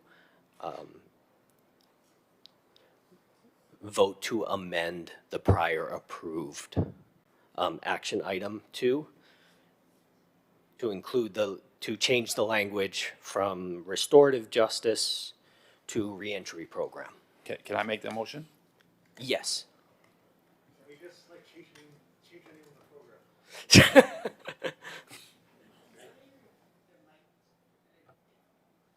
Okay, how about I do that then? Is that okay, Trustee Waihe? Okay, so Chair will make a motion to amend the previously approved action item BF 26-12, and the motion will be to approve BF 26-12, approval for administration to execute the Puʻuhonua Reentry Program from Strategy and Implementation Health Outcomes Fiscal Year 2026 Contracts Budget. Any discussion? Roll call. Chair, the restorative justice is also mentioned in this, in the second paragraph, and the third, and the fourth. Of the action item? Yes. I think that's Second just a and third. narrative piece, the title of what we're doing. Kuike. The title of what we're approving is the proposal that's in the action item, right? And then, so there is language in there, but this is the. Yeah, one that's there's expressed. mention in 2 and 3. But this is the, Yeah, but to Chair's point, the action item, the title of the program is the Puʻuhonua Reentry Program for S&I Health Outcomes. The narrative throughout the action item does reference restorative justice, but that is not Yes. what we're approving. So Right. what the Vice Chair had read was slightly different than what is before the board in the action item. So what is on the table right now is exactly as the action item is explicitly stated. But thank you for bringing that up. Okay, roll call. Trustee Ahuna. Yes. Trustee Akaka. Can I make sure that what is before us is what is written on the agenda, because I don't see it on the screen. So on the agenda, it's just the title of the action item. What you're reading was the committee report from the Budget and Finance. So it's exactly, except they just didn't write. So what was read previously was the first item. Yes, it came from their committee report, and then Chair just read the amended language, which Aye. is just the, Thank you. Excellent. okay. Well, Trustee Akaka? Trustee Akaka voting affirmative. Continue the roll call. Trustee Akina? Aye. Trustee Alapa? Trustee Galuteria? Aye. Trustee Lindsay? I, Trustee Souza? Aye. Trustee Waihe'e? Yes. Chair Kahele? Aye. You have 9 yes votes. Okay, thank you. Next up, before moving on, thank you, Vice Chair, Chair Wahe, for all your work in BNF, as well as the grants team and everyone else that helped put their hana into the Ho'okoko sponsorships. We really appreciate your work on that. All right, next up, we're moving to the Committee on Investment and Land Management with Trustee Souza. Chair Souza, Lehua, do you have anyone signed up to speak on action item ILM 2606? There is no one signed up to speak on this Okay, item. Chair Souza. Well, Mr. Chair, Mr. Chair, your Committee on Investment and Land Management, having met on May 27, 2026, after full and free discussion, recommends approval of the following action to the Board of Trustees. Approval to perform due diligence activities for Kalaeuila, Oʻahu, TMKs number 156-003-031, 030, 019, 011, 024, 020, 021, 022, 023, 026, 046, as well as 049 for potential land transfer to OHA. Okay, thank you, Chair Souza.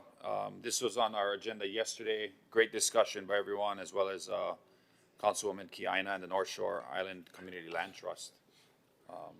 Any further discussion on this? Roll call. Trustee Ahuna? Yes. Trustee Akaka? Aye. Trustee Akina? Aye. Trustee Alapa? Yes. Trustee Galuteria? Aye. Trustee Lindsay? I, Trustee Souza? Aye. Trustee Waihe'e? Yes. Chair Kahele? All right. You have 9 yes votes. Motion passes. Federal educational landscape and implications for Native Hawaiian education from our strategy and implementation community partners. So the chair would like to now recognize Ku'uleanohe Avo-chan, the Director of Education and Culture-Based Learning in S&I. And as she's coming to the table, Lehua, do you have anyone signed up to speak on this agenda item, item number D? No one is signed up to speak on this item. Okay, so as Kule Anohea is passing out the presentation, we'll invite any other community partners to come to the table. This will be a up to 15-minute presentation.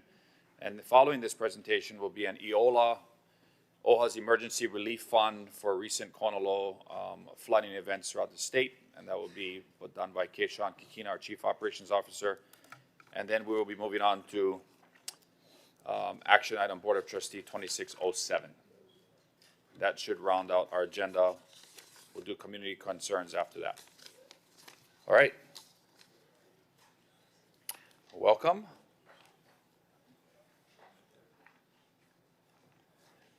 Hi, Anu. Aloha. All right, you're recognized. Mahalo. So I distributed an updated presentation packet for your guys' review. We made changes since the published materials were distributed.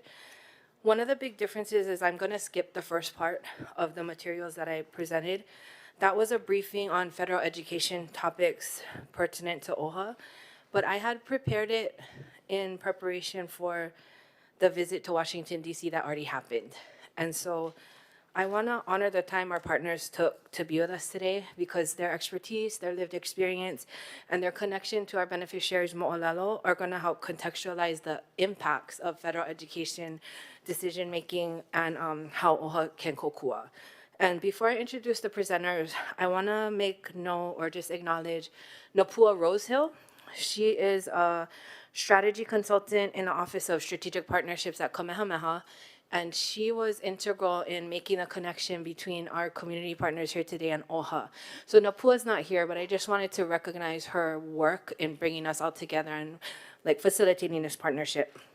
So presenting in person today, we have Momi Akana, who's the Executive Director of Kekeokaʻaina Family Learning Centers, and Sean Kanaiaupuni, who's the President and CEO of Partners in Development Foundation. And I think we might have online Sonoy Marfil, the CEO of In Peace, but I'm not sure because her schedule was, she didn't have availability all day. So if she was available, she was going to be a part of the presentation online. And then if not, Momi and Sean were going to cover the whole thing. thing. Okay, mahalo. Okay, you guys. Come. Sean, can you come over here? Chairman Kahele, esteemed members of the board, community partners. Oh. We're here because Hawaii is facing a critical moment for Native Hawaiian early learning. Across our islands, family-child interaction learning programs, or FCILs, are approaching a major funding cliff that threatens culturally grounded early learning opportunities for our keiki and ohana. If these funding losses are not addressed, statewide FCIL sites could shrink from 65 programs to just 39. They are in rural and underserved communities and will be impacted the most. This is not only a reduction in services, it's a loss of access, connection, and cultural continuity for Native Hawaiian families. Somebody changing? Oh, okay. Yeah, number 2. This work represents a long-standing collaboration between InPeace, Partners in Development Foundation, and Keikioka Aina. Together, we bring more than 90 years of programming supporting culture-based early learning, ohana engagement, and community-driven education systems rooted in Hawaiian values and ike. Each organization brings unique strengths, but we're united by one shared commitment, ensuring that Native Hawaiian keiki and their families have access to learning environments where culture, language, identity, and relationships are honored and strengthened as we prepare children and families for success in school. Number 3. This next slide. Next slide. Okay. Yep. FCIL programs are free, community-based early learning spaces designed for both keiki and caregivers. They're intergenerational learning environments where parents, grandparents, caregivers learn alongside children, helping to strengthen family relationships while preparing keiki for kindergarten and lifelong success. These programs are grounded in culture and are creating spaces where families feel connected, valued, empowered, and safe. At the heart, FCILs are not simply an educational program. It's an investment in ohana, cultural continuity, and the future well-being of Hawaii's children and communities, and these sites have been the choice of our Native Hawaiian community for 30 years. Over 30 years if you count the 10 years prior to that Kamehameha schools ran those sites. So 40 years of service to our community.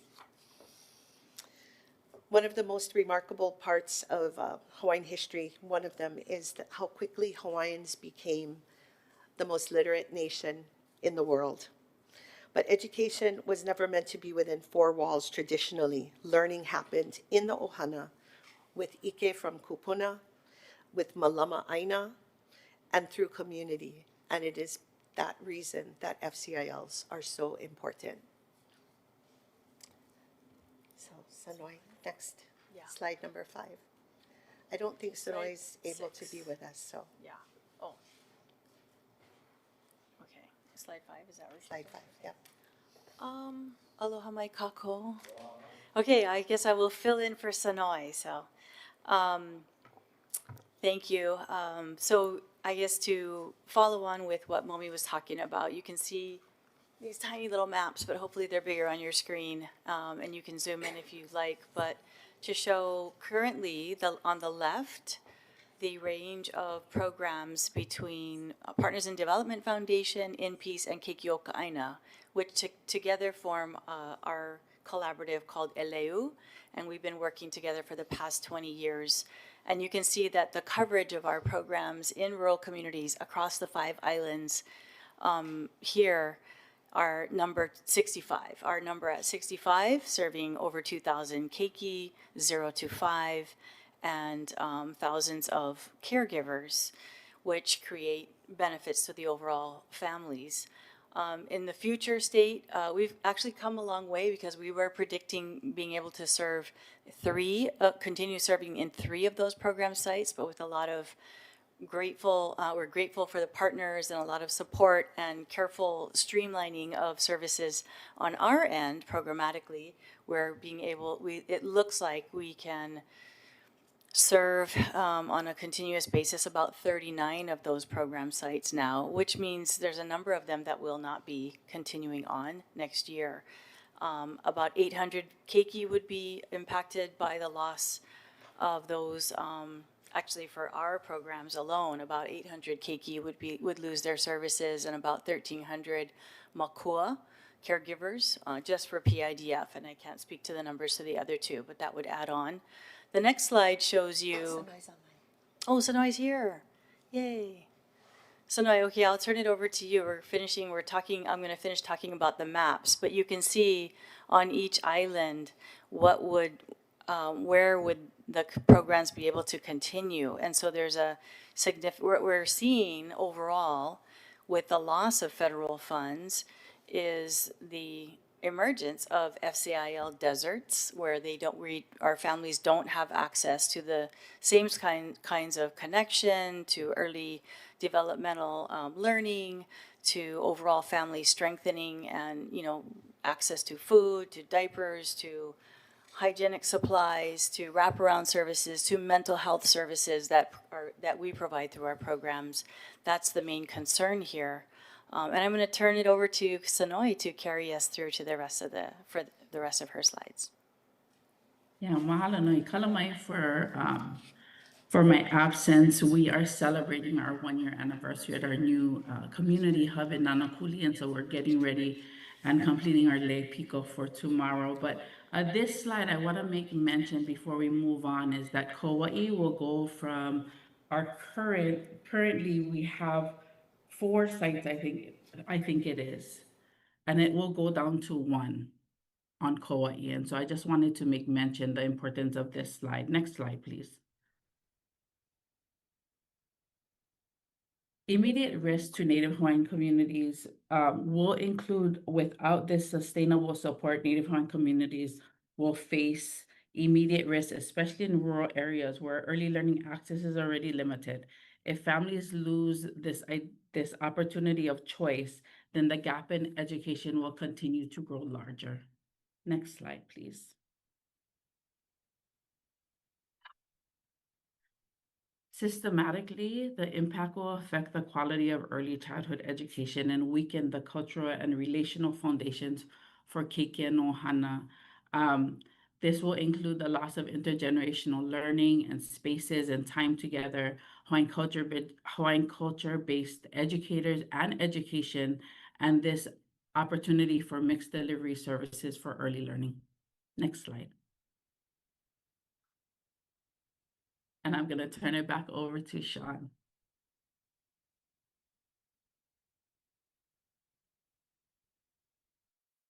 I mentioned with the 20 plus years of our partnership as Family Child Interaction Learning Centers in rural communities with shared standards, data, quarterly convenings. We exchange knowledge about what's working, what's not.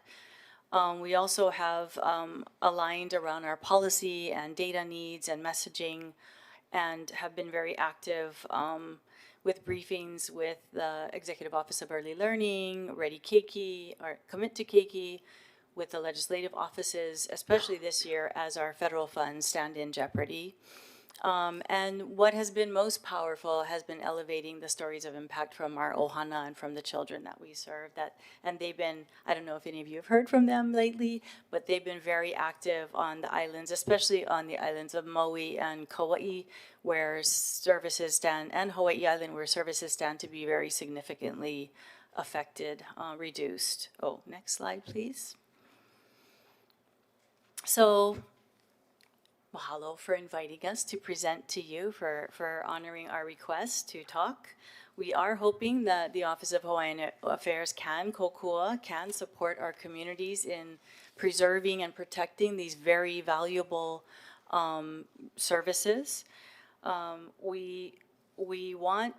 We have not asked the state for any funds for our programs to date because we've been extremely resourceful in bringing federal funds, hundreds of thousands of millions of dollars hundreds of millions of dollars that that we have brought into our state in the last 28 years, which has allowed us to scale and increase our reach and impact. And we are extremely worried that pulling the rug out from under the feet of our babies and our most vulnerable families will have lasting impact. We're trying to, at this point, prevent irreversible harm, prevent irreversible damage to our children and our families who are also being impacted by other cuts from SNAP and Medicaid and other federal programs. They're the same families.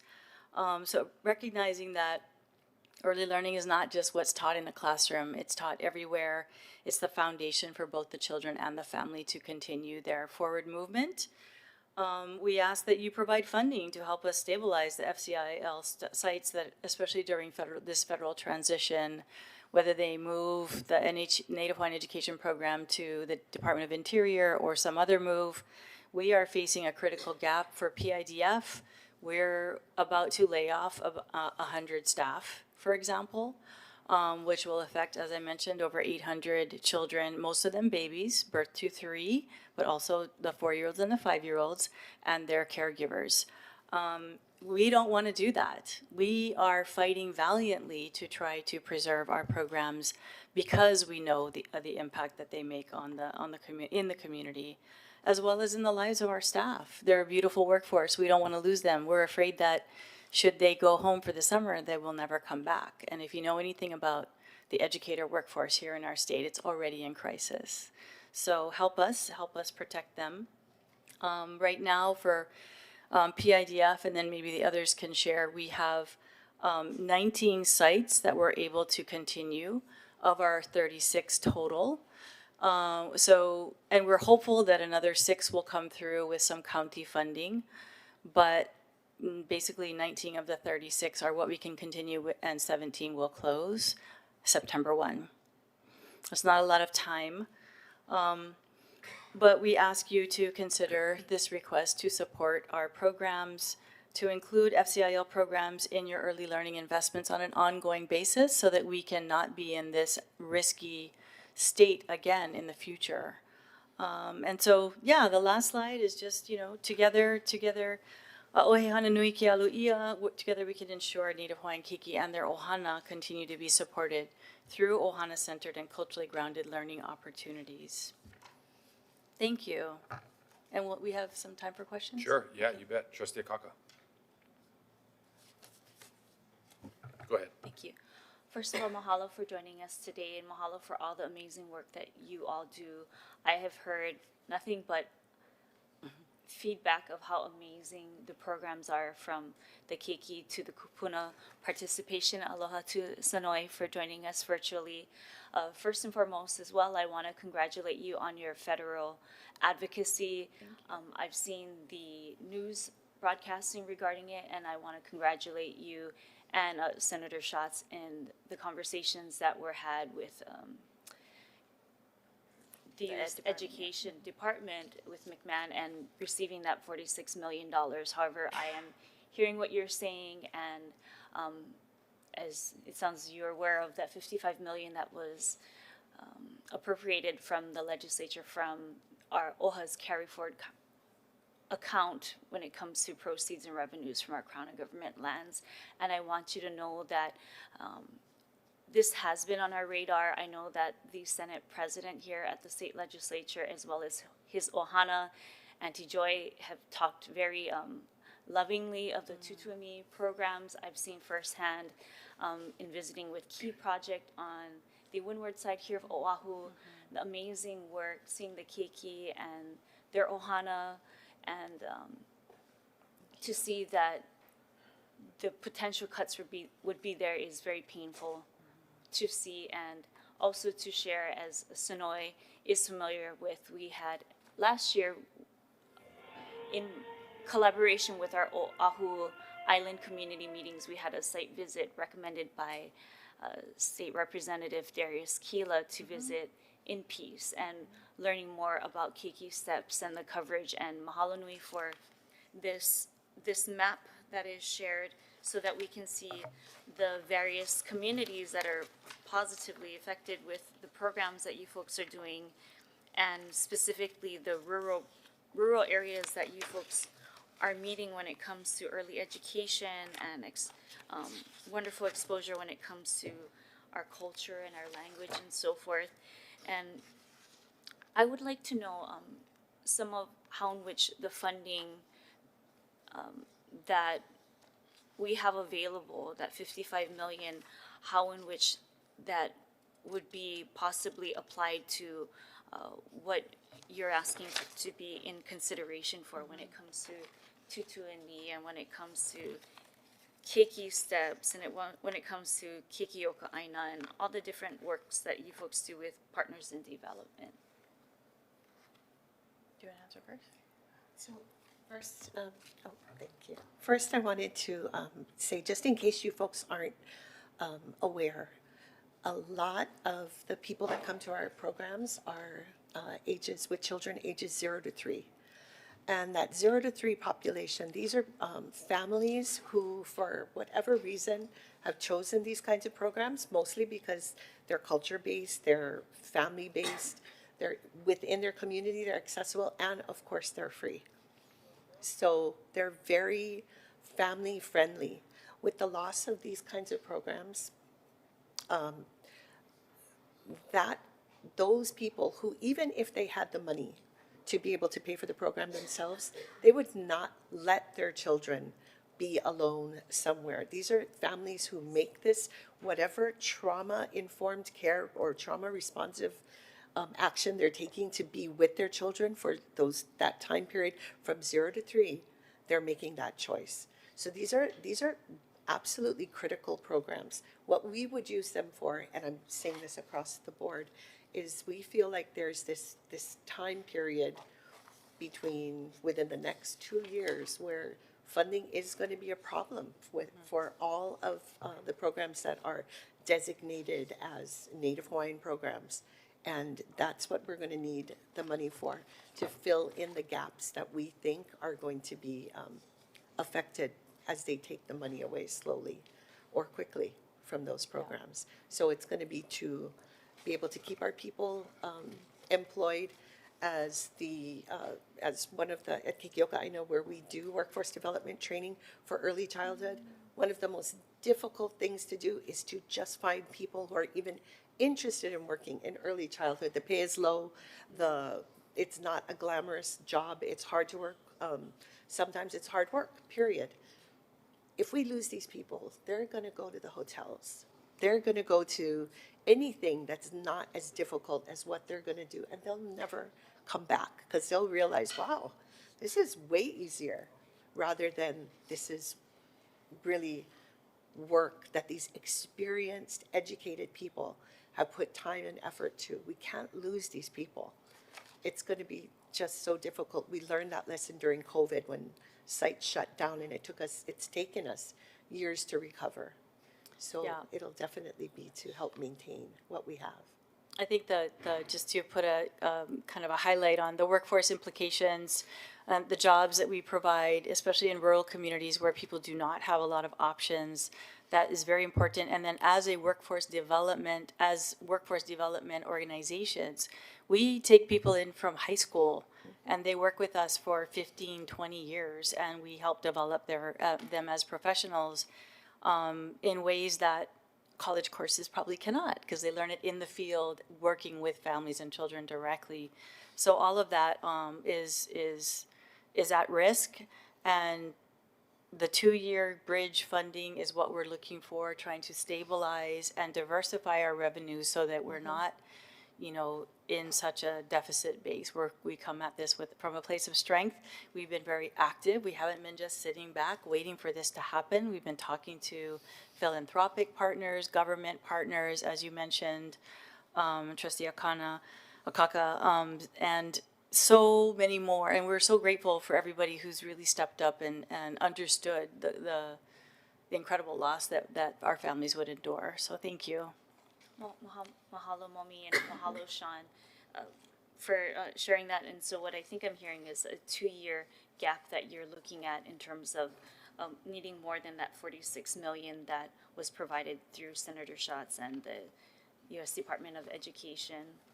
Maybe I can address that. We're waiting to learn more. We have not heard any news from the Ed Department. Senator Schatz has called a meeting on Friday. I'm not sure what will be shared there.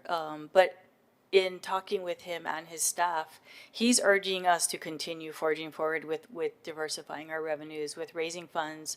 He's urging the state to continue their efforts to support these programs, just understanding the timeline and what happens when you lose staff. They don't come back, right? So if we have to shut down, you can't just restart. You know what I mean?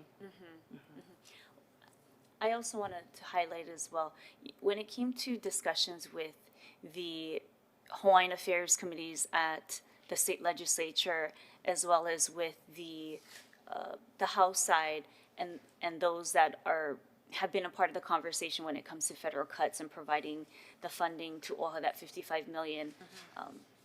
I want to note that it was specifically mentioned. I highlighted your folks' programs in terms of how important it is that we are able to upkeep these programs within our communities in Hawaii, and how key it is when it comes to education and how this affects our Native Hawaiian community and our community as a whole.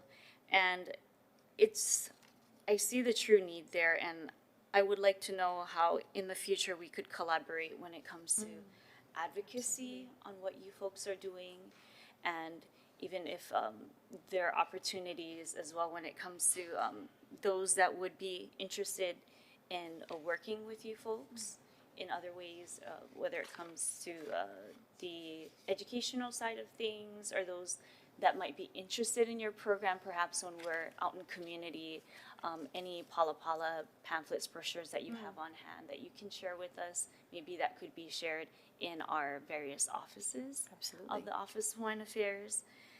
And again, I want to congratulate you folks on the amazing work that you do. And personally, I really, really appreciate seeing that the kupuna and the parents in Makua and the guardians that are caring for our keiki do have the opportunity to spend that time with the keiki in these safe environments that fosters our culture and our language. And this is something that when I heard about this program years ago, I was very impressed by it. And just hearing from my own family on what they've learned about it, I very much appreciate it. So thank you so very much.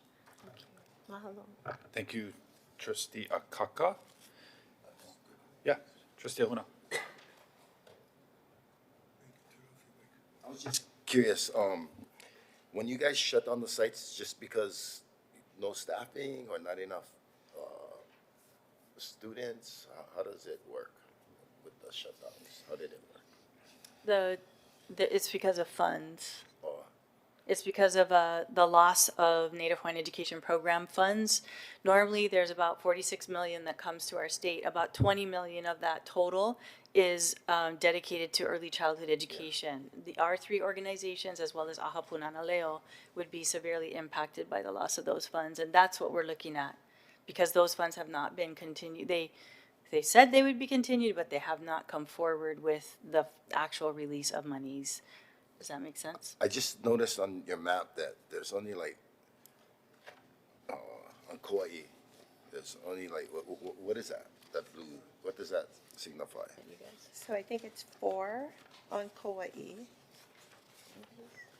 Yeah, 4 sites on Kauai. Yes, 4 current sites.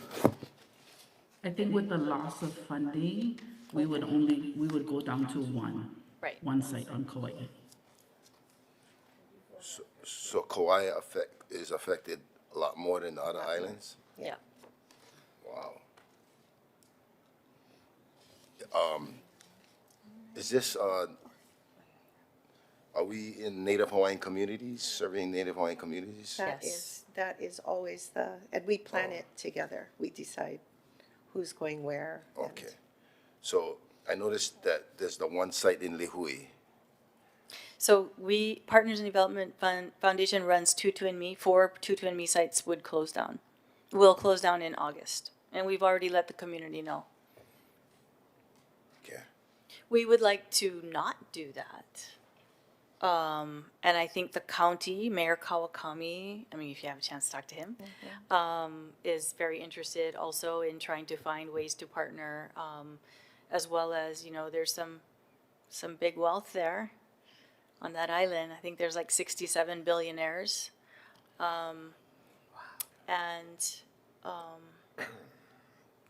So philanthropic dollars. And then some, we're still working with the counties to figure out if we can pull it off to keep at least 2 of those sites open. And are they both in Lihui or? No, are they- Hanapepe, Anahola, Okay. Kekaha, and Kapa'a. Yeah, no, I was just surprised. I saw Hawaiian serving communities, and to shut those down is, to me, I mean, I don't know how you guys gauge it, but how many Native Hawaiians do we serve in a lot of these?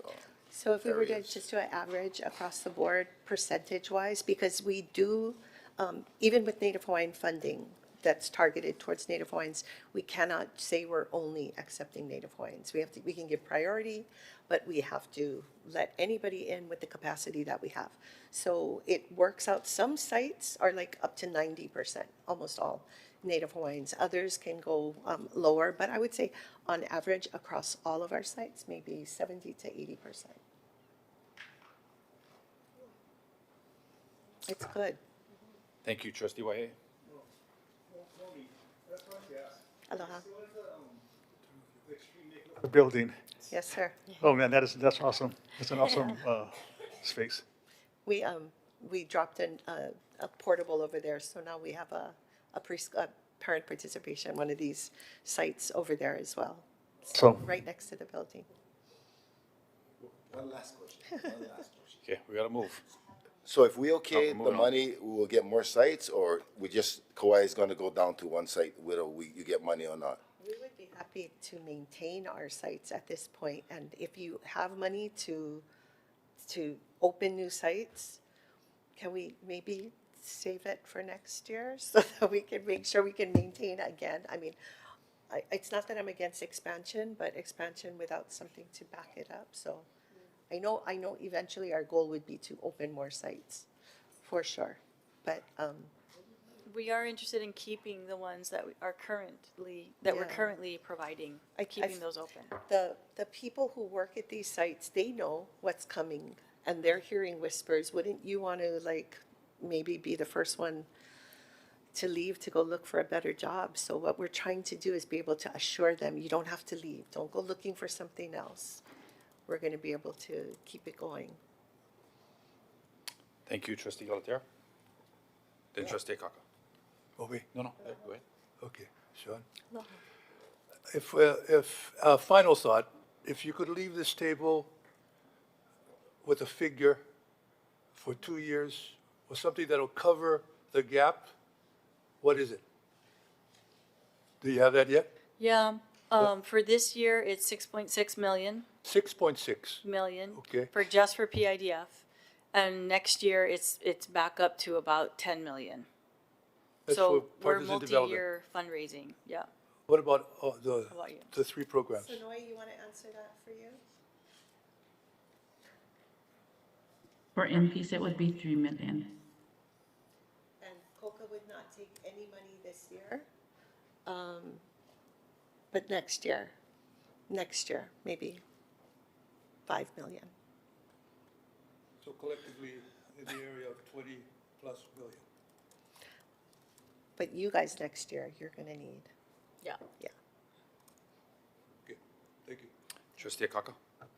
Mahalo. My question was similar to Trustee Galateria's in terms of what would the figures be within the next 2 years in terms of what you would need to remain sustainable and possibly fill in gaps where what you had previously that you've had to shrink down from in recent years during this administration. And I also wanted to highlight seeing Hawaii News Now and Mahealani Richardson here in our audience, and I wanted to acknowledge and mahalo them for their thorough news coverage when it comes to these federal cuts and these programs that affect our Native Hawaiian community. Mahalo anui.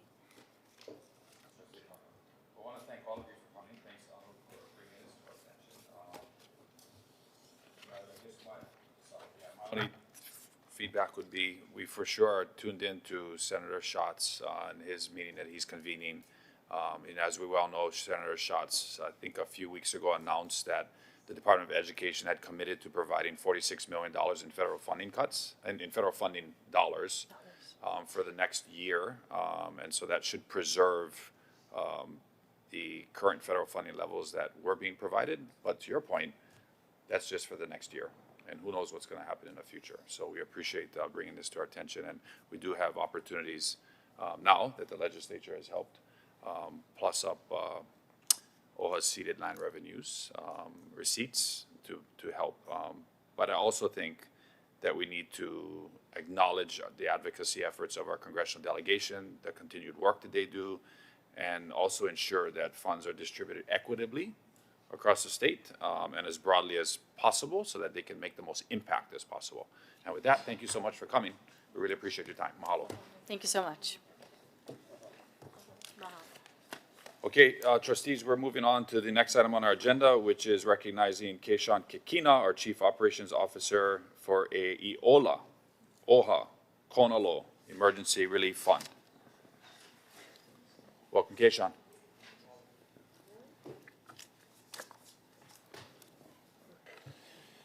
Okay. Aloha mai kakou. Aloha. Chair, Vice Chair, Trustees, mahalo for the opportunity to provide an update on the OHA Emergency Relief Program. As a background, and also for beneficiaries watching, EOLA was initially positioned to address urgent community needs during the federal government shutdown for Native Hawaiian households experiencing economic hardship and instability.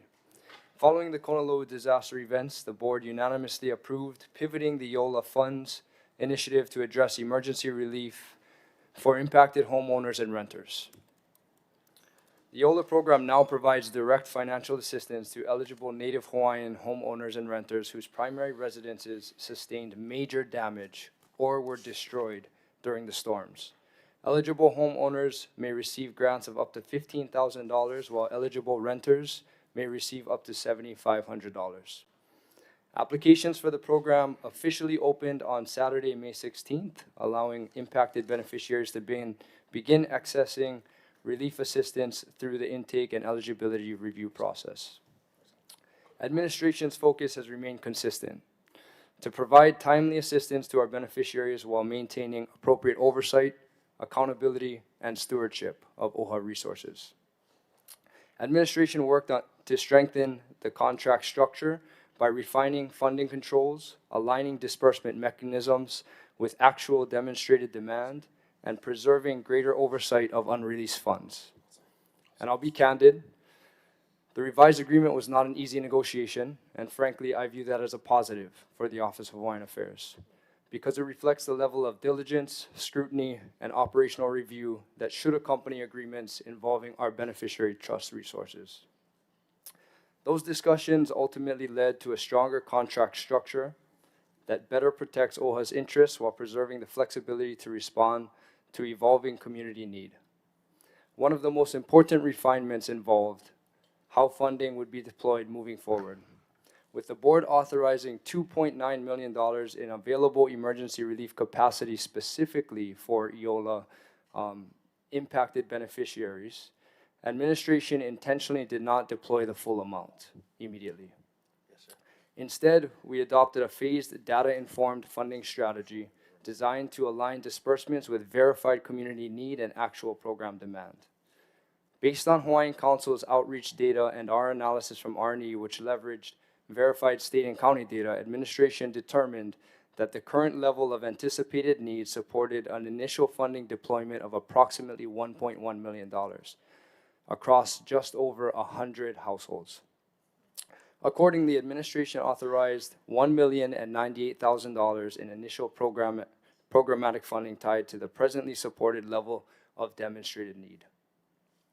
This approach allows OHA to retain stewardship over unreleased funds while preserving the flexibility to respond should additional verified needs emerge.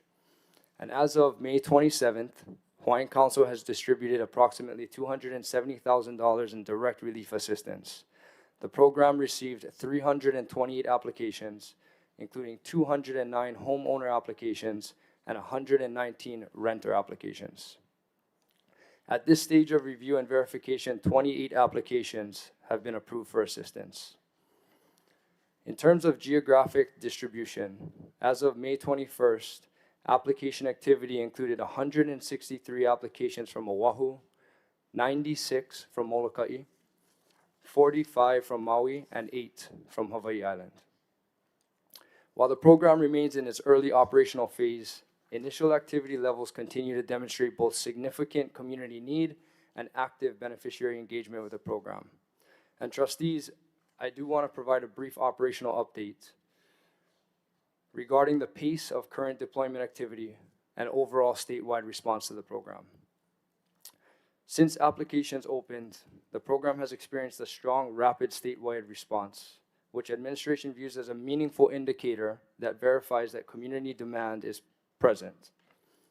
And based on the current disbursement activity, the trigger thresholds associated with the first and second tranche phases have already been met, and the program is progressing rapidly toward the next third release. From administration's perspective, this demonstrates that the phase trigger deployment structure is functioning as intended by allowing actual beneficiary demand and verified disbursement activity to guide funding progression in real time. At the same time, the pace of deployment has also required Hawaiian Council to advance disbursement activity ahead of subsequent tranche releases while thresholds are being reached. Importantly, assistance to beneficiaries has continued uninterrupted throughout this period. Administration will continue monitoring the activity closely, and before entertaining any questions, I also wanted to pause to invite trustee feedback or perspectives regarding the pace of the current deployment activity and the level of statewide demand emerging from the program, given that the original analysis stated that there may be 100 households that would be eligible for this program. Okay, that's a question Keishan has for the trustees. Does anyone have any feedback for Keishan concerning what he's asking for? Trustee Kaka? Mahalo. Is there a handout for this? Nope. No? No. I wanted to ask in terms of the collaboration with OHA and formerly CNHA Hawaiian Council, and in the interaction with the entities and homes that are receiving this funding. Is it what is being shared with the recipients? Are OHA logos in terms of assets being shared in terms of, and actively, or pamphlets are being shared where those are able to learn about OHA and our mission and the entity that's providing this funding? Yes, mahalo for the question, trustee. And formally, you did request Palapala to be in the community center in Wailua, which was accomplished. Great. And was distributed widely. And we have a comms approach for every single program that we're launching. With EOLA specifically, it's on our flood relief page, and explicitly in the contract terms, it also calls out that they are to get their communications approved by our communications team, and also utilize and leverage our logos and anything that we have that is media driven. Great.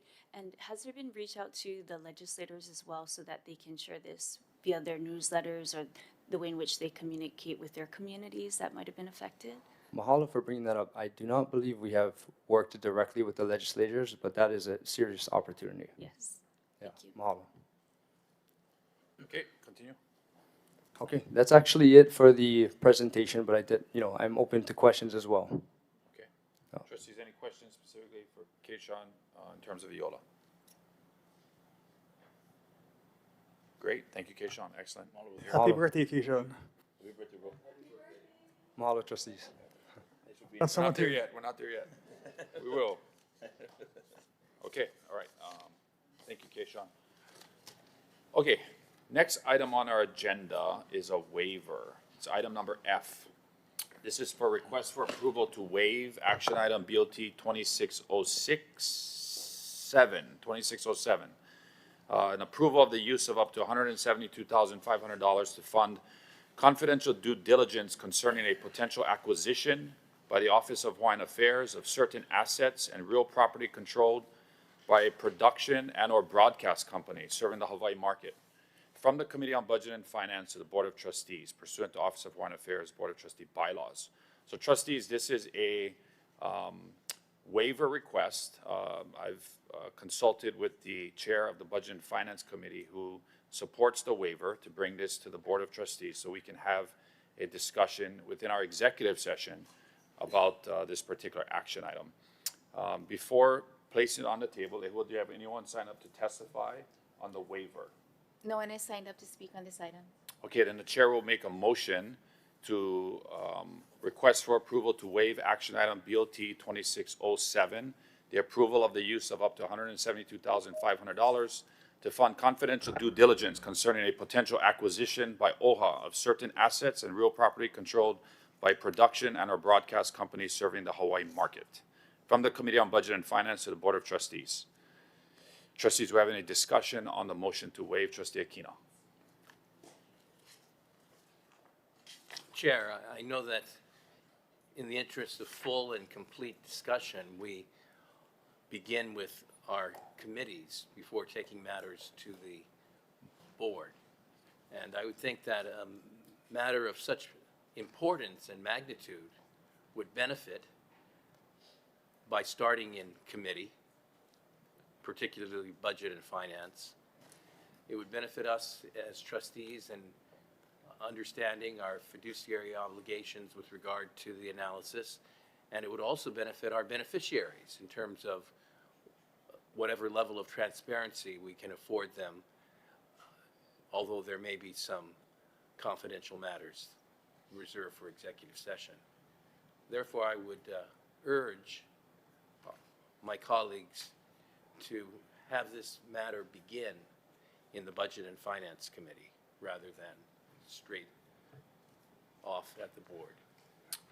Thanks, Trustee Aquino. Before recognizing the chair of the Budget and Finance Committee, just want to note that on Thursday, February 5th, 2026, this Board of Trustees in executive session took up item number B, which was a briefing and authorization regarding a potential acquisition opportunity, and the board in the affirmative voted to authorize the due diligence into that work. So this waiver from BNF and bringing it straight to the board to give this board an update and approve an action item is consistent with what the board did just a few months ago, and that is why we're bringing it directly to the board. But before moving on, I recognize the chair of the Budget and Finance Committee and on the waiver.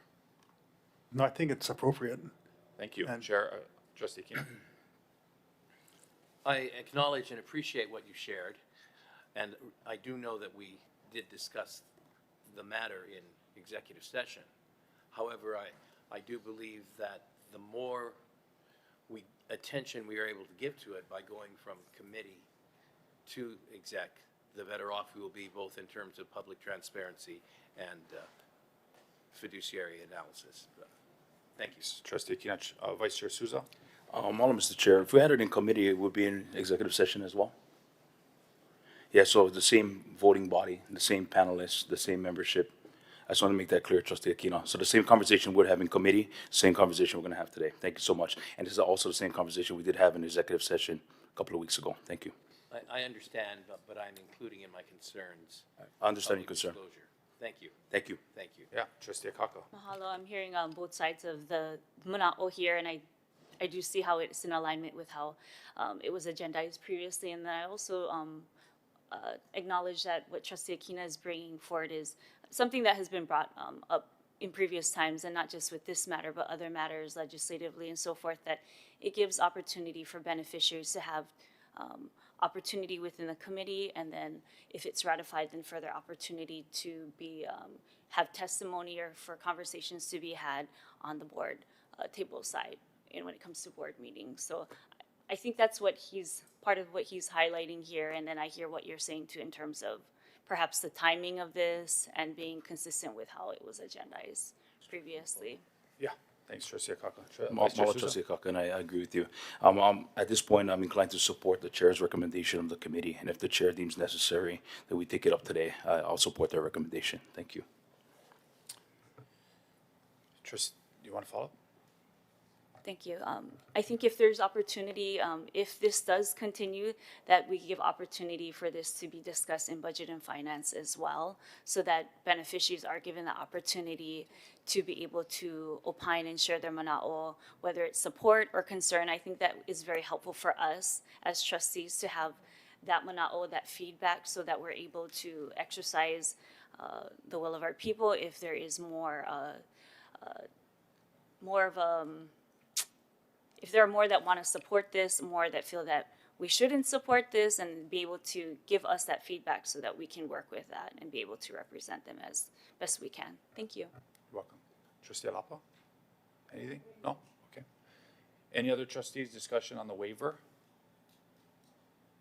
No? Okay, roll call. Trustee Ahuna? Yes. Trustee Akaka? Aye. Trustee Akina? A'ole. Trustee Alapa? I'm so sorry. What did yes, thank you. Trustee Galuteria? Aye. Trustee Lindsay? Oh, I don't see her on. Trustee Souza? Aye. Trustee Waihe'e? Yes. Chair Kahele? Aye. You have 7 yes votes and 1 a'ole. Okay, thank you. The motion is adopted. We're now going to move to take this into executive Said aye. session. Lehua, I said aye. Oh, Mahalo. Chair Meredith, Thank you. please record her as aye vote. I'd like to now take this action item 2607 into executive session. So the chair will make a motion to go into executive session pursuant to HRS section 92-5 to discuss action item BOT 2607, the approval of the use of up to $172,500 to fund confidential due diligence concerning a potential acquisition by OHA of certain assets and real property controlled by a production and or broadcast company serving the Hawaii market, from the Committee on Budget and Finance to the Board of Trustees.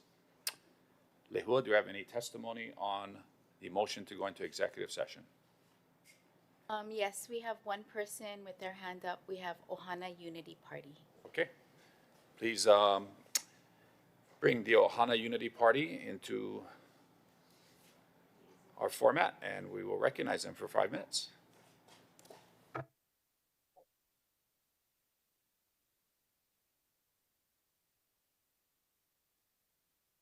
Back. So I do approve this agenda item. I'll make it short and sweet because you guys are going to executive session. I can understand both sides. I understand Kelly Akina's trustee side because we're looking at money, finances. My concern, if we're looking at a deal, you're going to wholesale the deal, do the due diligence, which is fine. 172,000. I'm perfectly fine with that. 30 million is the asking price. If they're asking for that money for finance, then you got to get your terms. Who's going to manage? And the third part is management. Who's going to manage the production? Now, being the producer, one of the top ones for Olelo TV, when we do translation subtitles, it's easy on closed captions when it's public broadcasting. However, we start speaking to Olelo Hawaii, the subtitles get all screwed up. So I presume that you're going to have an Olelo Hawaii station, but you're going to need someone who has to translate subtitles. So if you're going to spend $30 million, who in that production staff is going to be able to do that? There's AI and stuff, but AI does not speak Olelo Hawaii. Because I know you want to do some great programming, put a lot of Olelo Hawaii stuff on, which is great, movies and stuff, but you're going to have to do subtitles, some other things, and who's going to be managing all this project? If I were in charge, which I'm not yet or at all, I would find whoever has the greatest experience running the crews, the production staff, all the TV stations, the FCC license, who understands all that stuff, because you can get sued very easily if you don't understand all these production rules and lines, and it's going to take a lot of time. I'm not sure all trustees understand that, but you're going to need a lot of staff with experience, editing, and of course you have to train the kids and the future generations, which we can use the revenues, and I agree with Trustee Souza says, because there's going to be a lot of revenue streams. I already filmed it on Facebook, the benefits with Kiku TV, the Big Island TV, you can get the Hero TV, Maui TV, and that's a good stuff that you guys can use, and I do support this project.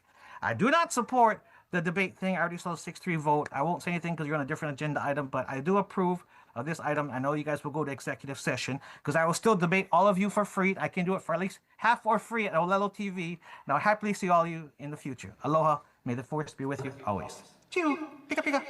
Thank you. Pikachu. Lehua, anyone else? There's no one else signed up. Okay, trustees, any discussion on the action motion to go into exec session? Hearing none, roll call. Trustee Ahuna? Aye. Trustee Akaka? Aye. Trustee Akina? Aye. Trustee Alapa? Aye. Trustee Lindsay? Aye. Trustee Galuteria? Aye. Trustee Souza? Aye. Trustee Waihe'e? Yes. Chair Kahele? Aye. We have 9 yes votes. We will be moving into executive session. Excellent, unanimous. Unanimous. All right, we're gonna set the room for executive session. Let's have a great conversation.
Okay, the reconvening of the OHA Board of Trustees, the chair would like to report out that action item 2607, the approval of the use of up to $172,500 to fund confidential due diligence concerning a potential acquisition by OHA of certain assets and real property controlled by a production and or broadcast company serving the Hawaii market, was not affirmed by the OHA Board of Trustees. Voting aye were trustees Ahuna, Souza, Galutaria, and Kahele, and voting no were trustees Waihe'e, Akina, Halapa, Akaka, and Lindsay. So the motion fails. Moving on, do we have anyone sign up to speak under community concerns or celebrations?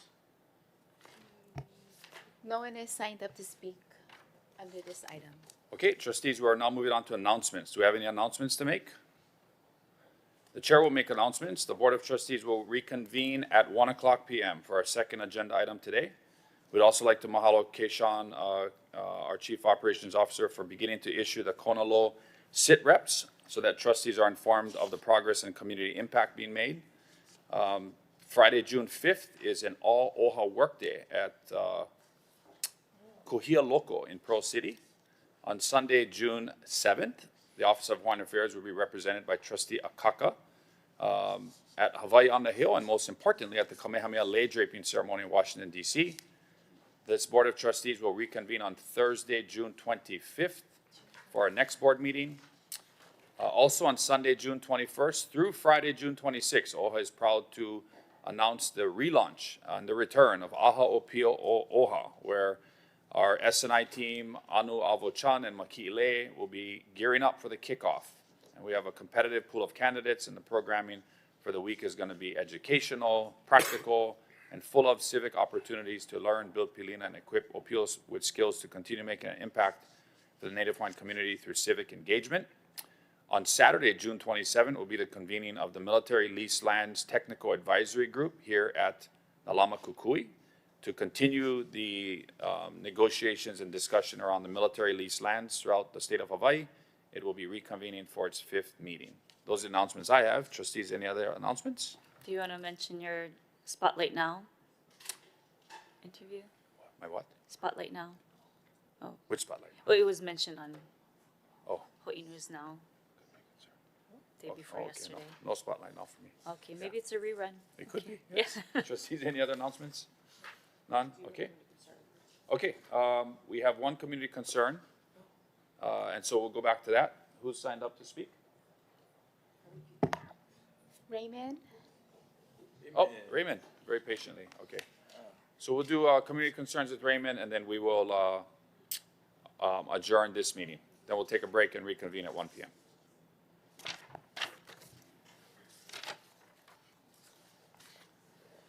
Hello, Raymond. Thanks for joining us, and you're recognized for 5 minutes.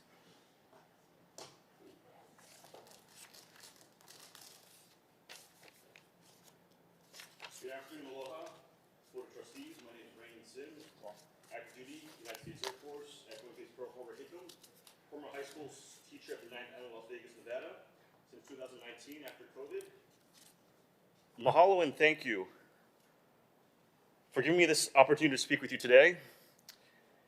The month of May is Asian American, Native Hawaiian, and Pacific Islander Heritage Month, as well as Jewish American Heritage Month. I recently found a book at the Mauli Ola Public Library on Indigenous Native Hawaiian proverbs, poetry, and ancestral wisdom.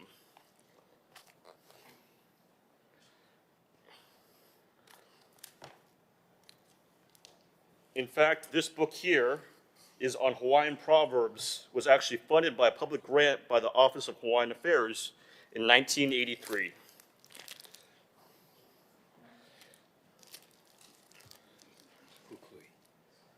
One of the writers I learned about was the late Puʻuhonua Burgess, who wrote a poem called Choosing My Name. I did my research and discovered that her full legal name was Christabel Yoshie Puʻuhonua Sonoda Burgess. Miss Burgess was of Native Hawaiian, Japanese, Chinese, French, and German ancestry. Miss Burgess would call institutions like OHA a dragon's lair.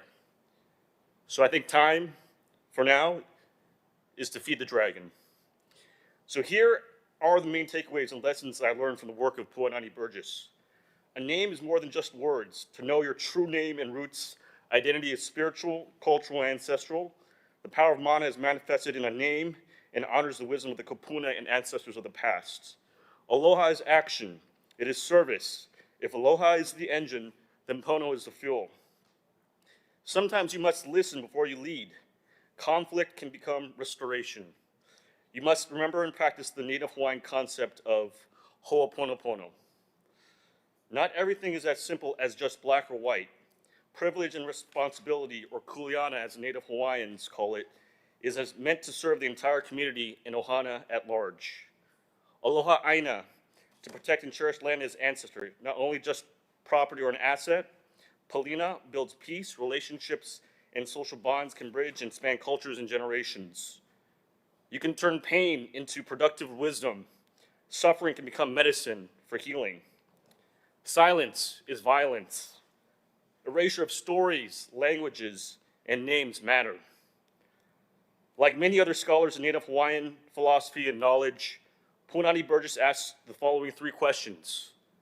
Who are you? Where do you come from?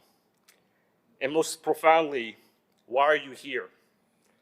I'm a child of immigrants from mainland China, the south side of China in Guangdong province, and Hong Kong as a result of the civil rights movement of the 1960s and 1970s, and consequently the Nationality and Immigration Act opened immigration and quotas outside of Northern and Western Europe to the United States. 40 years ago, my parents, like most newlyweds, visited Hawaii in awe of its natural beauty and the spirit of aloha. Like most other American citizens of Asian or Pacific Island heritage, Hawaii felt welcoming, safe, and familiar. To them, unlike some parts of the mainland North America and their lived experiences. Being born and raised in Los Angeles, I grew up with many different ethnic groups, including Asian and Pacific Islander, as well as Ashkenazi, Sephardic, Mizrahi Jewish, in addition to Hispanic, Mexican, Indigenous Native American, mixed mestizo and mulatto, Black African American, and the white European Anglo-Saxon majority. I grew up loving books, movies, and entertainment. As a teenager, the release of the movie The Fast and the Furious in 2001 introduced me to the car culture in many different neighborhoods and ethnic groups in Southern California. The movie itself was based on a 1998 Vibe magazine article called Racer X by the writer Ken Lee. The underground street racing scene started by first generation or second generation Asian Americans, many of Chinese, Japanese, Vietnamese, Filipino, and Korean ancestry, racing their rice rockets on the streets of New York City 30 seconds. with some of their other car enthusiast street racer friends of Puerto Rican, Dominican, Jamaican, Cuban, and Italian ancestry. So from this, I hope that as the month of May approaches and ends and celebrate Asian Pacific Island Native Hawaiian Heritage Month, that we are left with this following quote in words from Dominic Toretto.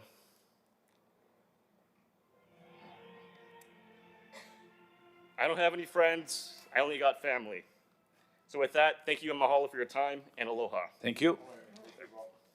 We have someone online?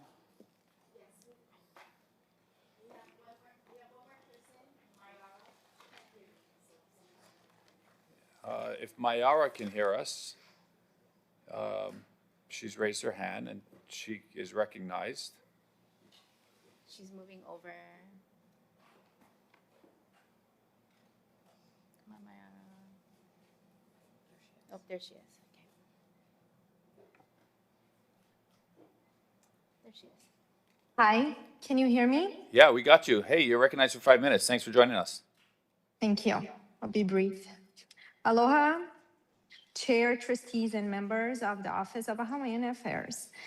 My name is Mayara Brandy Marty, and I'm a mother of 2 keiki who have been attending Tutu and Mia Wailua, and I'm here today to speak on behalf of the keiki and ohana who rely on family-child interaction learning programs like Tutu and Me in our community. Tutu and Me is not merely an early childhood education program. It's an opportunity for a new tomorrow for our keiki and families. For the past 4 years, Tutu and Me has been a part of our lives. My daughter is now 5 years old and graduating from the program, and my 2-year-old son will continue attending. Both of my children have benefited tremendously from this space that nurtures not only learning, but also identity, connection, and belonging. Through Tutu and Me, my children were introduced to a school-like environment in a gentle and supportive way. They were exposed to age-appropriate books, toys, games, hands-on activities, music, language, and daily routines that prepare them for future education while embracing Hawaiian culture and values. What makes Tutu and Me truly unique is the caregiver presence. Tutu and Me recognizes that learning begins within the relationship between child and caregiver and values the power of family-centered learning. As a parent, I was not placed outside of my child's learning journey. I was welcomed into it. My children gained confidence because they were introduced to new environments with the safety and comfort of a trusted caregiver beside them. This program strengthens entire families, not just children. Tutu and Me also helped keep Hawaiian values and traditions alive in our home. Each school session, we experienced music, movement, storytelling, and hands-on activities, thoughtfully designed around Hawaiian culture and ways of learning. My children developed a genuine relationship with the language, culture, and values being taught, allowing their curiosity and sense of identity to flourish. Because of this experience, my daughter will continue her education journey by attending a Hawaiian-focused elementary program next school year. The impact of this program extends far beyond the classroom. It builds stronger parents, stronger keiki, and stronger communities. For many families, especially those who may not otherwise have access to early childhood education or cultural learning opportunities, Tutu and Me is truly a lifeline. I stand here today asking that we continue to protect and invest in programs like Tutu and Me so future generations of families can continue to benefit from the foundation it provides. Mahalo nui loa to everyone who has supported this program and the families it serves. My Ohana is deeply grateful for the lasting impact Tutu and Me has had on our lives. Mahalo, everyone. Mahalo, thank you so much. Can I get a motion to adjourn? So moved. Discussion? Roll call? Trustee Ahuna. Aye. Trustee Akakai. Trustee Akina. Aye. Trustee Alapa. Aye. Trustee Galuteria. Aye. Trustee Lindsay. Trustee Souza. Aye. Trustee Waihe'e. Yes. Chair Kahele. Aye. We have 8 yes votes. We are adjourned. Okay, let's reconvene.